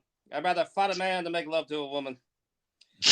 We are covering Big Cat Ernie Ladd, a pro football legend from back in the day, but also a very prolific, a very prominent wrestler, black wrestler in the 70s and 80s. And it was a little harder doing the research for Ernie, because despite all the stuff that he's accomplished and being around in the era of television and everything, I looked through several of my books. I have an ever-growing library. I went through my Madison Square Garden reference book, because he had a big run there, and there was no kind of, they had little mentions of everybody. I went through several books, and ironically enough, there's no book on him yet, but also they don't talk about him in a lot of books. So it was kind of a little bit of a endeavor to get the information. But he was born in November 1938 in Rayville, Louisiana. And he, also lived in Texas for a time.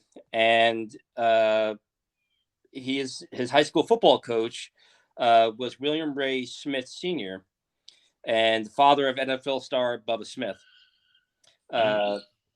He played high school football and basketball until eventually getting drafted in the NFL, which he played for 7 years. And hold before you say something, so people can understand, he went to Grambling State University. So he was coached by a legendary coach by the name of Eddie. Damn it. I'm about to fuck up. Hold on, because I'm sitting here. Damn it, Eddie Robinson. He was coached by Eddie Robinson. So go ahead. I'm sorry. Just No, want that's to all add right. So yeah, he played. He was like a gigantic. He was like billed as like the largest football player. 6'9" is abnormally large for a football player even back then. And he initially played for the Chargers. We're not going to hold that against him, but he played for the Chargers for 4 years. Then he played a year for the Houston Oilers, and then he played a year for the Kansas City Chiefs, my team.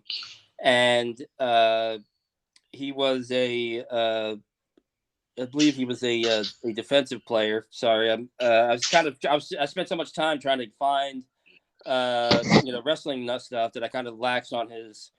But he was a defensive player, and he got into wrestling because back in the day, believe it or not, it was more lucrative to be a wrestler than it was to be a football player. And he started wrestling in the off season, and he made his pro debut in 1961.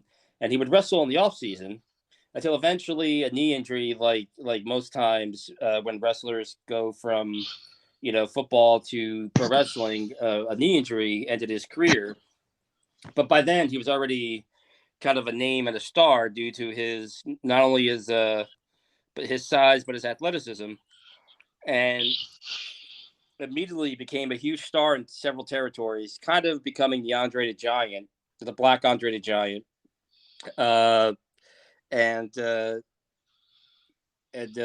basically became a headliner in every territory that he traveled to, including becoming the fourth Black heavyweight champion of the world for the WWA in Indianapolis. Mm-hmm. For the Crushers, for the Crushers territory. Mm-hmm. One of his biggest achievements was that he was a huge star for Vince Senior's Worldwide Wrestling Federation and his manager, the Grand Wizard.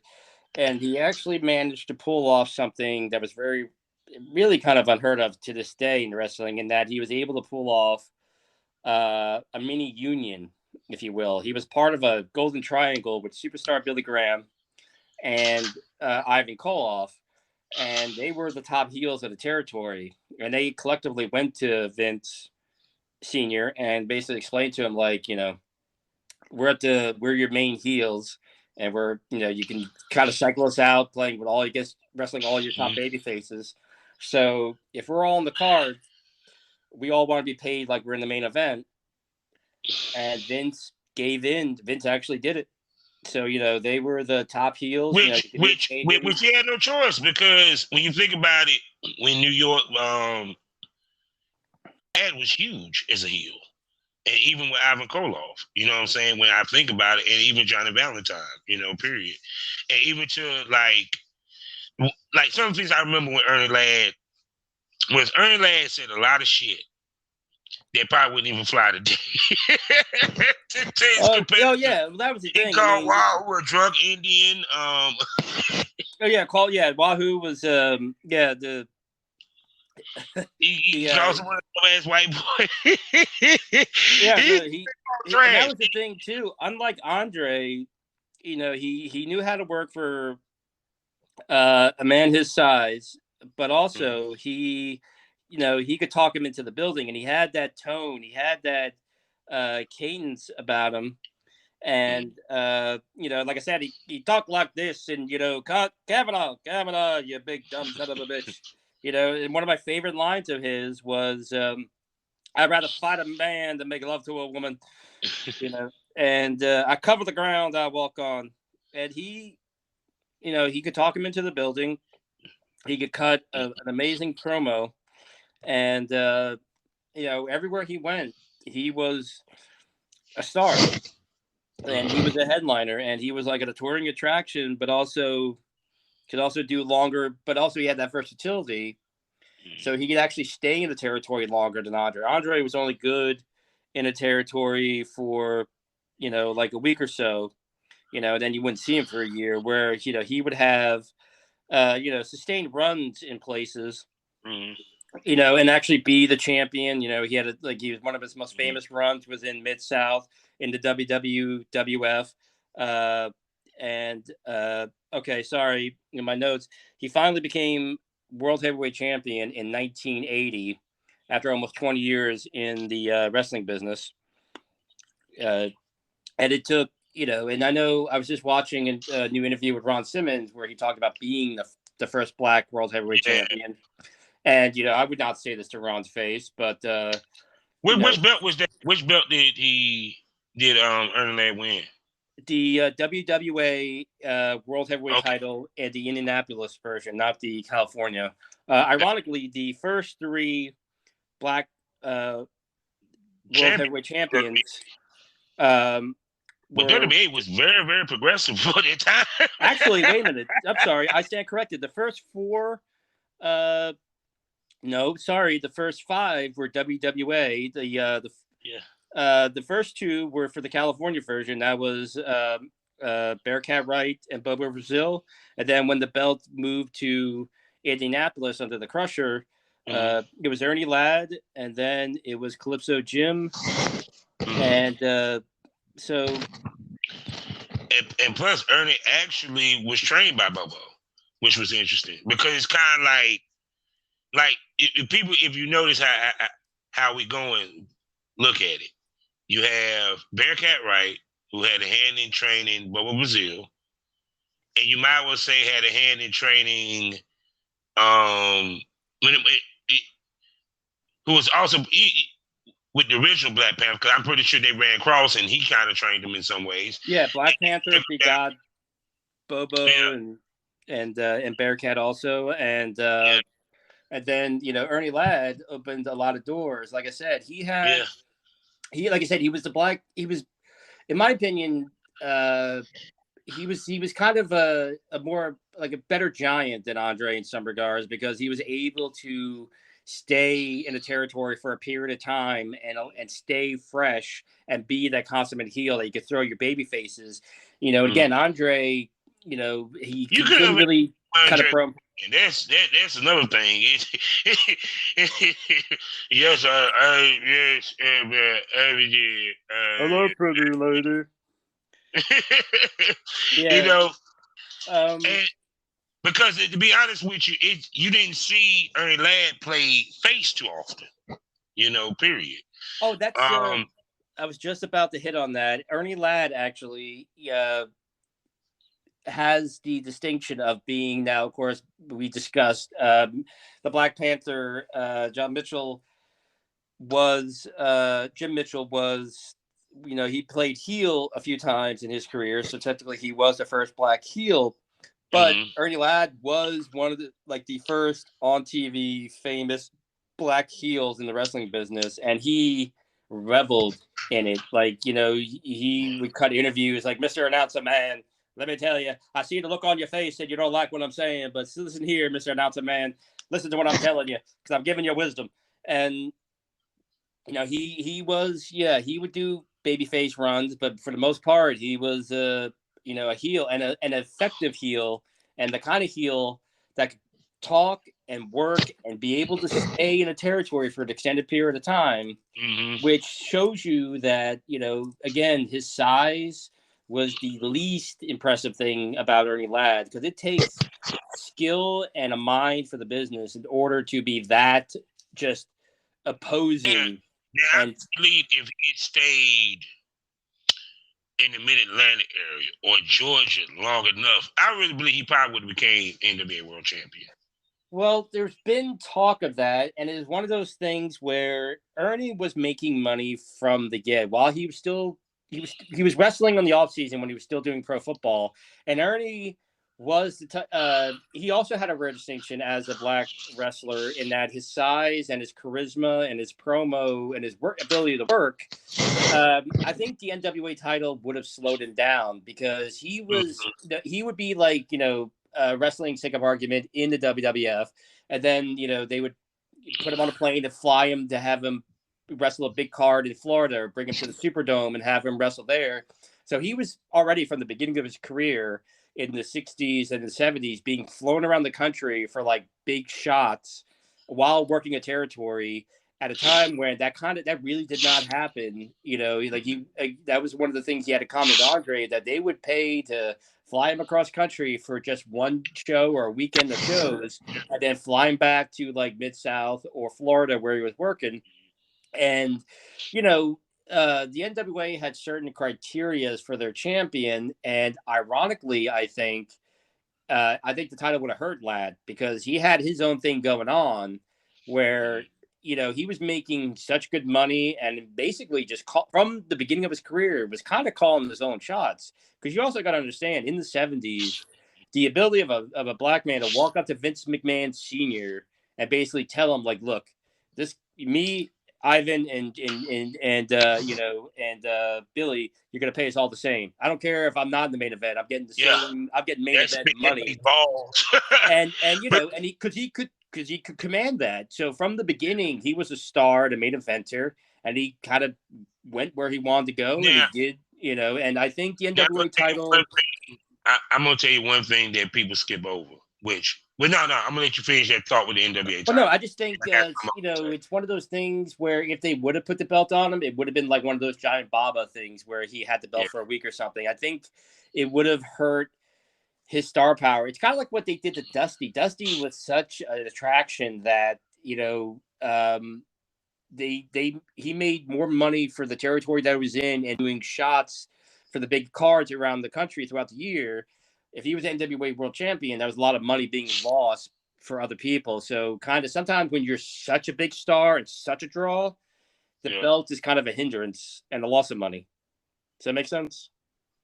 Oh yeah. Because the old NWA, because he made more money being a journeyman than he would if he stayed put.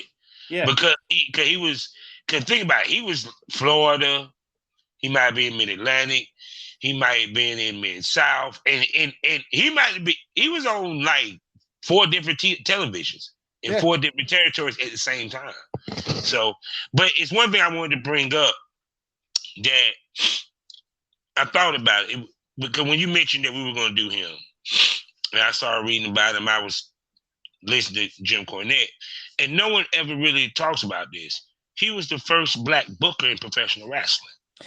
Yes. I was actually going to hit on that. I believe I tried to find an exact date when that happened, but I believe it was in the 80s because he had one of his most extensive runs in Mid-South because of his friendship with Bill Watts, and he formed a famous tag team with Bad Leroy Brown, and they were like a huge tag team, and he had several runs with the North American title. And as well, he had a hand in the training and the development of one Sylvester Ritter, aka the Junkyard Dog. Yeah. And then eventually, now at this point in like 1980, in the 80s, he's been wrestling for 20 years. He's a giant. He played football back when football was football, where it was a lot dirtier game. And, his body started to give out, especially his knees. So that's when I believe in the early 80s, after his world title run with the WWA, he was given the book and becoming the first black booker in pro wrestling for the Mid-South territory. And he also did a period where he was a manager of the Samoans while he was booking, and was their manager and quote unquote advisor for a period of time. And then he also knew when to kind of like, okay, I need to give somebody else a chance, because Jim Cornette talked about it, where when he was coming into Mid-South with the Midnight Express and the Rock and Roll and everything, he was kind of on his way out to go wrestle for Mid-Atlantic, because being booker for several years, it gets exhausting. That's what happened to Dusty, that he got burnt out but would not give up the spot.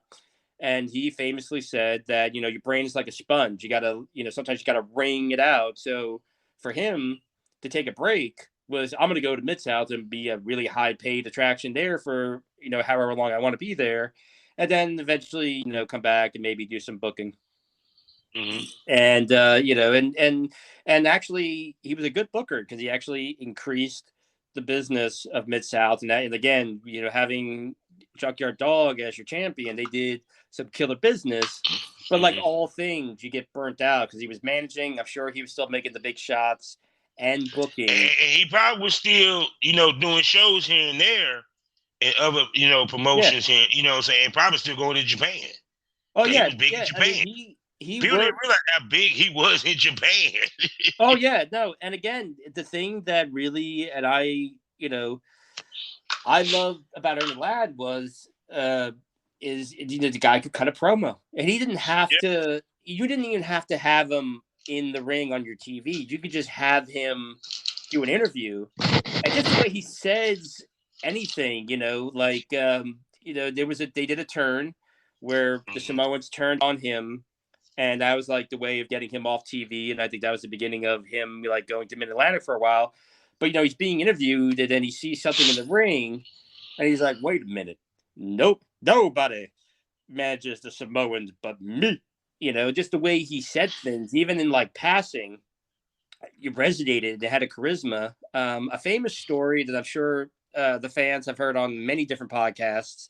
But apparently when he went back from the WWF to Mid-South, he was talking to Bill Watts, and he was like, oh, let me tell you something, Vince McMahon, he's a genius. He's a verifiable genius. He's got Nikolai Volkov. He's got the Iron Sheik. He's doing this. I'm telling you, Bill, he's a genius. The man is a visionary, and he fired my ass. He fired my ass. The man's a genius, I tell you, he's a genius. And, it was humble enough. It's like, eventually he did, it was time for him to move on. And that was one of his most famous stories about Ernie Ladd, is that he would tell that story like, oh, Vince McMahon's a genius. He's a genius, I'm telling you. He fired my ass. And because I guess at the time he thought like, well, that was a smart thing. That's what I would have done. I would have fired my ass. But he was a star when he was part-timing it. He was a main attraction. Everywhere he went, sometimes he was either Big Cat Ernie Ladd or he was the king, depending on the territory he was in. He could have great matches with anybody, and again, the promo and all those combinations. I know a lot of people. Andre has this aura, a myth about him, and in his early days, he was a great worker, but Ernie had these other little things, and his health. I mean, his knees and everything else eventually started to give out on him, but he was able to stay healthier, and having those that little bit of extra charisma on that promo, he could stay in Florida for a year or two. He could stay in Mid-South for several years and be in the tag team, and then go into singles and so on, and strong until he retired in 1986 from active in-ring competition. But even towards the end, there's a famous story told on a lot of podcasts, a young Dr. Death who apparently when he was green was very dangerous because he was just so strong, that Ernie backed him into a corner and basically just like, did that giant move where like he put his butt up against his chest and just held him there and told Dr. Death, like, now we're going to stay here until you slow down and start listening to me. And Ernie would have, held him there, and that's saying a lot because Dr. Death, every interview I've ever heard, in his youth, he was ridiculously strong. Did not know how strong he was, and was like very dangerous. Like people couldn't wait for him to get enough experience to stop being green because it was like a war trying to survive a match with Dr. Death in the early days, and also. Again, to give the sense of importance and the level of barriers as a black star that he broke down. Unfortunately, I forget the territory. I believe it might have been Florida, but he was on his way out, and they were like, hey, we want you to, you do the job. Normally in the old days, when you were leaving a territory, you lose and you get the next, and then you move on. And Ernie was willing to do it because Ernie knew business, but he also knew his value as an attraction and a star. And he's like, not on TV. And he showed up to the arena and he saw the camera with the red light, and he just he left. He's like, nope. I told you, no on TV. He walked around. Actually, the exact story. He walked around the ring and then walked out. Well, that's what he would. He did that, but also he would also. I was about to say that he would do that move where if he wasn't happy with his money, if he wasn't happy with the situation, he would walk around the ring, let everybody in the building see him, and then leave. So that way, either that way they couldn't say, "Oh, he had a car accident, his flight was delayed." He would let them see him, and you would see if Ernie walked out in public, you saw Ernie, and that way the promoter had no choice. He's like, either give Ernie what he wants, which was, be honest with you, was worth giving him whatever he wants because he delivered, or upset the crowd. Because a lot of times, if he was on the card, people paid to see Ernie Ladd. They didn't give a fuck that at least that he was a black giant. He was he transcended his ability as a wrestler and a talker and everything else transcended him being just a black wrestler. He was Big Cat Ernie Ladd. And, again, like created a whole different level. Like Bobo became that first black TV star, but Ernie became that black TV star heel. Yeah, but also just showed that like a star, like the kind of star that, good or bad, people will pay to see you. And you can make other stars. And he kind of transcended the sport a little bit. He doesn't get the same love that Andre had, but also I think because he didn't have that later run. It's interesting that you putting him in the same discussion as Andre because he was the other giant. He was the black giant. Well, I put him in that regard because Andre. The reason why Andre is, and I'm reading his biography now because I'm trying to for the podcast as we do the Ode to the Old School, like absorb, get put together various profiles and everything after we do the Black History Month, so we can be ready for the show. But I would put him in there. Now, Andre had this myth about him because of his drinking and his beginning and his humble beginnings and the megalomania and all this other stuff. Whereas Ernie was, his life is a little bit more public and is easier to, see. Oh, he went to high school, then he played in college, and then he played in the pros. But as a wrestler, he doesn't get that same mystification, which I think a lot of it came from that last run in the mid 80s with the WWE. But I would definitely put him in that category as a giant in wrestling because they were both giants. But I would give the edge to Ernie because Ernie could talk. He could stay put for a while. He broke down barriers. He set a new mold. Like black wrestlers did not have to be this smiling, like, oh, shuck, baby face. He had a jive to him. He was a good look, like in his youth, he was a good looking fucking, guy, like a sex symbol. Like he had more, like depth to him in many different ways. And he didn't have some of the limitations that because the acromegalia and the language barrier did slow Andre down. So I'm gonna ask you this because you the old school expertise on this. Because at the same time you had Thunderbolt Patterson. What made Ernie Ladd get over more than Thunderbolt Patterson? Because they both because Thunderbolt Patterson, he had his issues with the management just like Ernie did in some cases. But yet more territories loved Ernie, threw him the title, put him over, made him a top star versus than what I might have seen with Thunderbolt Patterson. Well, the thing with Thunderbolt was he was never a great worker. He was somebody that had a lot of charisma, and he kind of did that, the early version of, I guess Dusty did a version of Thunderbolt, but he did that shuck and jive and everything. He was Ernie Ladd was a better worker. Even when his body started to give out on him, he knew how to work around his limitations and, could still deliver. Thunderbolt, I think, was a product of his time or had I don't know what went on in his personal life, but he's famous for cutting a great promo, kind of being okay in the ring. He, did not keep up his body cosmetically as he got older. but also just his attitude in that if he didn't get his way, he cried racism, and then he would sue the promoter, or he would, walk out, and then they would give, okay, fine, you can have this, whatever, and then all of a sudden it was all good again, and he was kind of a little bit more ornery, a little bit more cantankerous, a little more contemptuous, and it was like Ernie knew how to work him, while Ernie, Thunderbolt Patterson just he tried to work him. Well, Ernie, see, the thing with like I said, if you did not give Thunderbolt what he wanted, he would sue or he'd cry racism. Yeah. And he was very cantankerous and he was very volatile to deal with, and you always had some kind of headache. And like if Thunderbolt was on your roster, and apparently, and I'm going to touch on this in a minute, he was not very kind to other black wrestlers, whereas Ernie was. But also the thing was, there was no arguing with Ernie. Like I said, if you were booking, if you had a big match or you had a territory, and Ernie didn't like something, like you wanted to do a job, he would do it, but no cameras.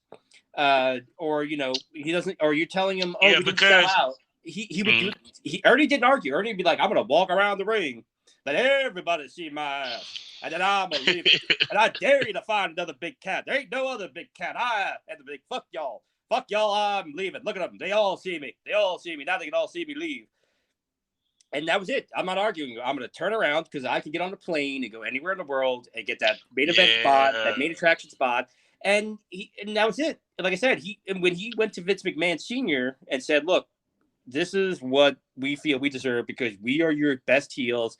And the WWF or the Northeast was different in many ways, where it was a babyface territory, so you constantly needed heels, and you had three good heels that could, maintain, like, constantly lose, but still keep their heat and be present on TV. And I'm sure Ernie went and explained and talked and talked to Vince McMahon like a man talked to another man. Yeah. Whereas Thunderbolt would go in and basically cry racism, call everybody, y'all think I'm a nigger, and then basically threaten to sue and just do it and basically become such an aggravant that it was like, whatever shuts you up, you can have it. And Ernie had that star power. He was I've heard nothing but good things about Ernie as far as a human being. And again, you weren't going to argue with him because he had that level of star power. It's like, I'm either, okay, I'll just leave. That's it. I'll just leave because there's money everywhere. Yeah. Now, I heard a story about Thunderbolt from Teddy Long. When Teddy Long was starting out and trying to become a manager, like first as a referee, then as a manager. Yeah, I think I heard it. Huh? Yeah, I think I heard this story. Go ahead. Where he was brought into a room with Ole Anderson and Thunderbolt Patterson, and Thunderbolt and Ole had been married to each other for so many years that they had a weird bond. And essentially, the N word was thrown around. Ole was calling, Teddy Long to his face, and then Thunderbolt was right there, kind of going along with it, saying the same thing. He's basically saying, we only have room for one, and I'm it. And that was kind of the Thunderbolt's attitude. And a lot of people don't have a fond memory of Thunderbolt. But Ernie is really somebody. Everybody loved Ernie. And honestly, if you brought both of them back in at the tail end of their prime, if you brought both of them back at the tail end of their prime, but still a few good years left, Ernie, huge star right off the bat. Thunderbolt, he would be an Austin Aries, and he'd be like wrestling in a high school gym in front of 100 people by the end of the year. You're so true. So fucking true. And after retirement, he was eventually inducted into the Hall of Fame in the WWE Hall of Fame, and where I just had and the WCW Hall of Fame. So he's actually the only person I think he's one of the few people that is inducted into both. I apologize in the Cauliflower Club. Yeah, I'm sorry. I had it up here, and now all of a sudden the date has disappeared because it was kind of before the revival of things. Gonna think about it. Because it was just here a second ago, and now all of a sudden now it's not going to be. All right, well, son of a bitch. All right, well, he was inducted into the Hall of Fame by his friend Bill Watts. The only thing I could actually say bad about Ernie Ladd was he uh, was a longtime friend of the Bush family and actually supported George Yeah, Bush's so that, 2000 campaign. Which I mean, hey, it's everybody. I don't know what to tell you. You can't always pick your friends, but also he had a restaurant for a period of time until Hurricane Katrina took it out in New Orleans, where he had he had a barbecue restaurant in Throwdown Barbecue in New Orleans, Louisiana, is how you say that. And he was destroyed by Hurricane Katrina. His last years were a struggle because mainly of his health. He was, he basically had colon cancer and essentially chose to ignore it, and the cancer kind of grew. Several places that I read said, his last couple of years were very, hard, or like, or very, what's the word I'm looking for? Were very, sound like tough. well, tough, but like they made it sound like he had fallen on hard times. He hadn't saved his money. He hadn't done whatever. And it's like, well, no, he was like almost 7 foot former football player, former wrestler. And also just being one of the advantages of being short is your body ages better. Like, the taller and bigger you are, back problems, knee problems, and everything else. But basically, he saved his money. He was comfortable and active and smart. He did preaching. He did, appearances and everything until, unfortunately, just the last few years of his life, at old age and his body breaking down, and he had battles with cancer. And they made it sound like, he was destitute, and I don't think they did that purposely, but the way they worded it didn't sit right with me, because Ernie was very smart. Again, like, he retired in 1986, and he lived another 20 years and 21 years, and lived a good life, and he married, up until his death, and one of the great wrestlers, just giants, a groundbreaking black wrestler, opened a lot of doors, and helped out a lot of young wrestlers, like I said, Junkyard Dog, and had a sense of, I think, humor about himself from some of the stories, and could kind of take a ribbing, or got fired a few times, and he took it like a man and just moved on to the next territory, and he kind of drove me nuts.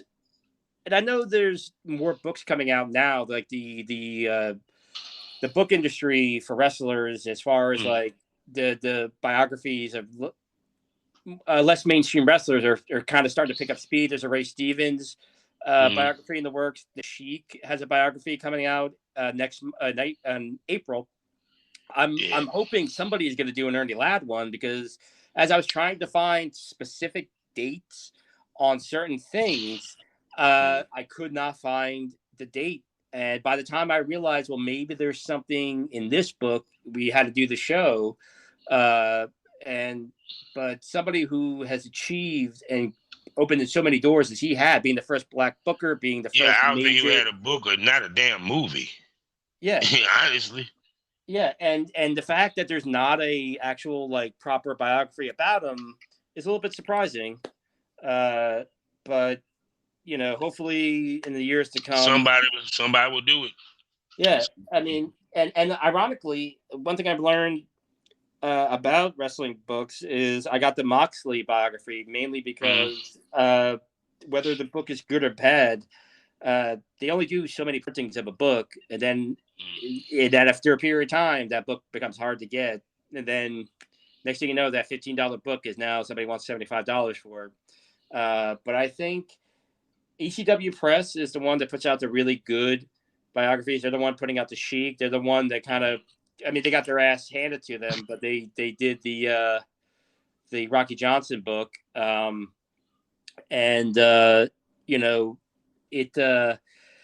they put out really good biographies. So it'd be really, I would love to see him. He's one of the, if I had to pick 3 wrestlers to get a biography, him, Harley Race and Wild Bull Curry are three people I would really like to see an in-depth wrestling biography about. And but Ernie Ladd was a one of a kind and a transcendent star on so many levels.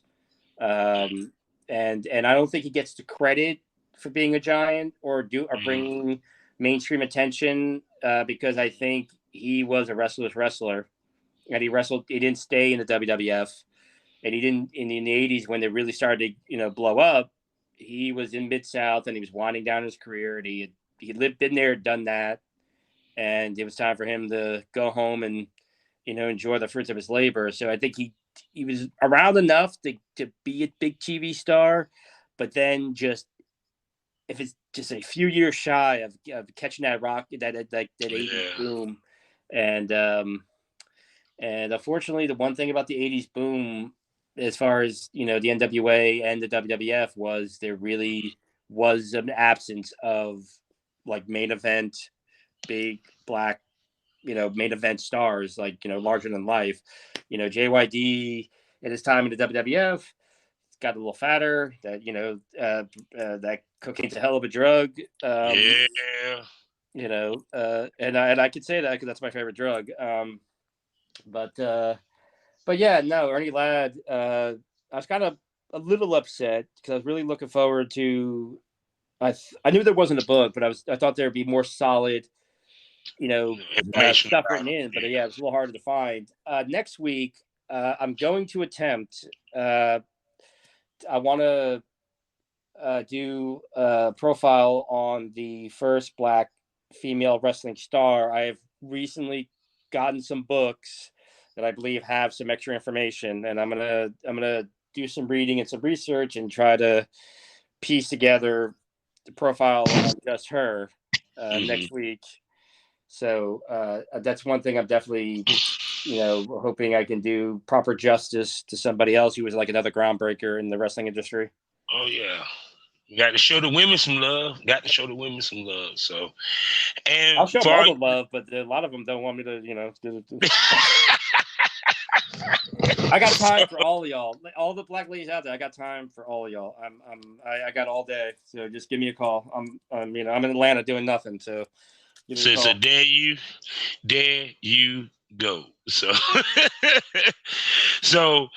and like I said, we're gonna develop Pro Wrestling Smoke, which will be because we're gonna give y'all this free, and we're gonna give y'all another show, which is gonna be definitely for the premium and the premium only, which will be which we're going to entitle Pro Wrestling Smoke. We do have a section called Pro Wrestling Smoke, but Pro Wrestling Smoke is going to be where we deep dive into different things, such as like one thing I want to discuss is what old school wrestling promotion story would make for great TV series or film, something like that. Crazy shit like that. Just stuff that other wrestling podcasts don't talk about that we gonna talk about. Oh, we're gonna talk about some interesting stuff because actually today I was listening to I was listening to the Andre the Giant biography while I was doing stuff, and I found out Kendo Nagasaki, a famous English wrestler, had a biography that he put out a few years ago. I went on Amazon and got that. I have books on English pro wrestling during the world of sport. I also John Cosper, who wrote the Jim Mitchell book, wrote a book. He has the Wahoo book and a couple other books that I got. So we're still going to talk about what we're going to do for the premium, but we will be talking about the old school, and we'll be doing extensive episodes on like the British scene, the Southern, various wrestlers. So it's going to be a treasure trove of like old school and, maybe some fantasy booking and how we would do things. And see, he got you with the old school. I'm going to hit you with the new school because I also want to talk about some of the wrestlers that I'm seeing from ICW. And I need to get on that. I need to kind of. I've been trying to develop a schedule where I set a time, every day to get things. I got to watch some ICW. Because I'm gonna tell you, one of the because it's crazy, and then we got to wrap this up. Was I was watching the championship match for Progress with Kiara Damn, I gotta say his name wrong. Kiara Noor, and Chris got it Ridgeway. And from watching that match, to me, I dare say that's a match of the year fucking candidate. Dave Meltzer, why the fuck you ain't watching this shit? And Chris Ridgeway, I would love to see him and Bryan Danielson have a match because that man can go technically. And Keanu, I like his style because it's crazy when you look at him. He plays the ballet dancer type shit with the Black Swan, but his wrestling skills is good as fuck. I seen him against Walter. That match was hard hitting. No, you got it wrong. It's Gunther. Oh, Kavanaugh, my name is Gunther. I am the wrestler. I'm going to come over there. I'm going to hammerlock you, and then I'm going to really whisper some sweet nothings in your ear, and then I'm going to heal on you. Because my own Gunther. I do not. I can't call it. We have ways of making you talk, Kavanaugh, and then we go. Kavanaugh, let me tell you, get away from that creepy son of a bitch, that German bastard. He's gonna Pearl Harbor your ass. And I know it's the wrong country. I don't care. Don't argue with me. I'm the big cat. He's gonna do something to you. Oh my God! So that's another episode in the books, people. Like I said, every week we gonna give y'all some takes on this wrestling and let you know what we're doing in our lives also. So once again, another great show, Mr. Billy. Yes, it is. Always a fun time. Most definitely. You know how we always end these people. Life is a learning experience. What's the point of experience? You didn't learn anything. Smoke this over. Thank y'all for enjoying this Pro Wrestling Smoke. Thank you, guys. See you next week. No doubt. All right, brother. All Peace. Right. Have a good one. Hey, how you doing? Let me tell you about a great deal. Why don't you come on over to the Premium Smoke Room? There ain't no smoke like Premium Smoke. I'm talking about 4 premium podcasts. I'm talking about Miss Spit Queen and the Porn Rap Star. I'm talking about Pilgrim on Wrestling. I'm talking about Causing Havoc with Princess Havoc, as well as the Reed Daily Report. Oh, I'm sorry, 5 STO Dark. Plus also extra premium episodes for some of the hottest ladies and gents in the business of porn. And all this for $4.99 a month. I'm talking about 5 to 6 extra episodes a week on top of the free shit that you get. So do the math. Great deal. Only on Spotify, only on Anchor. Come check me out. Come catch this premium smoke.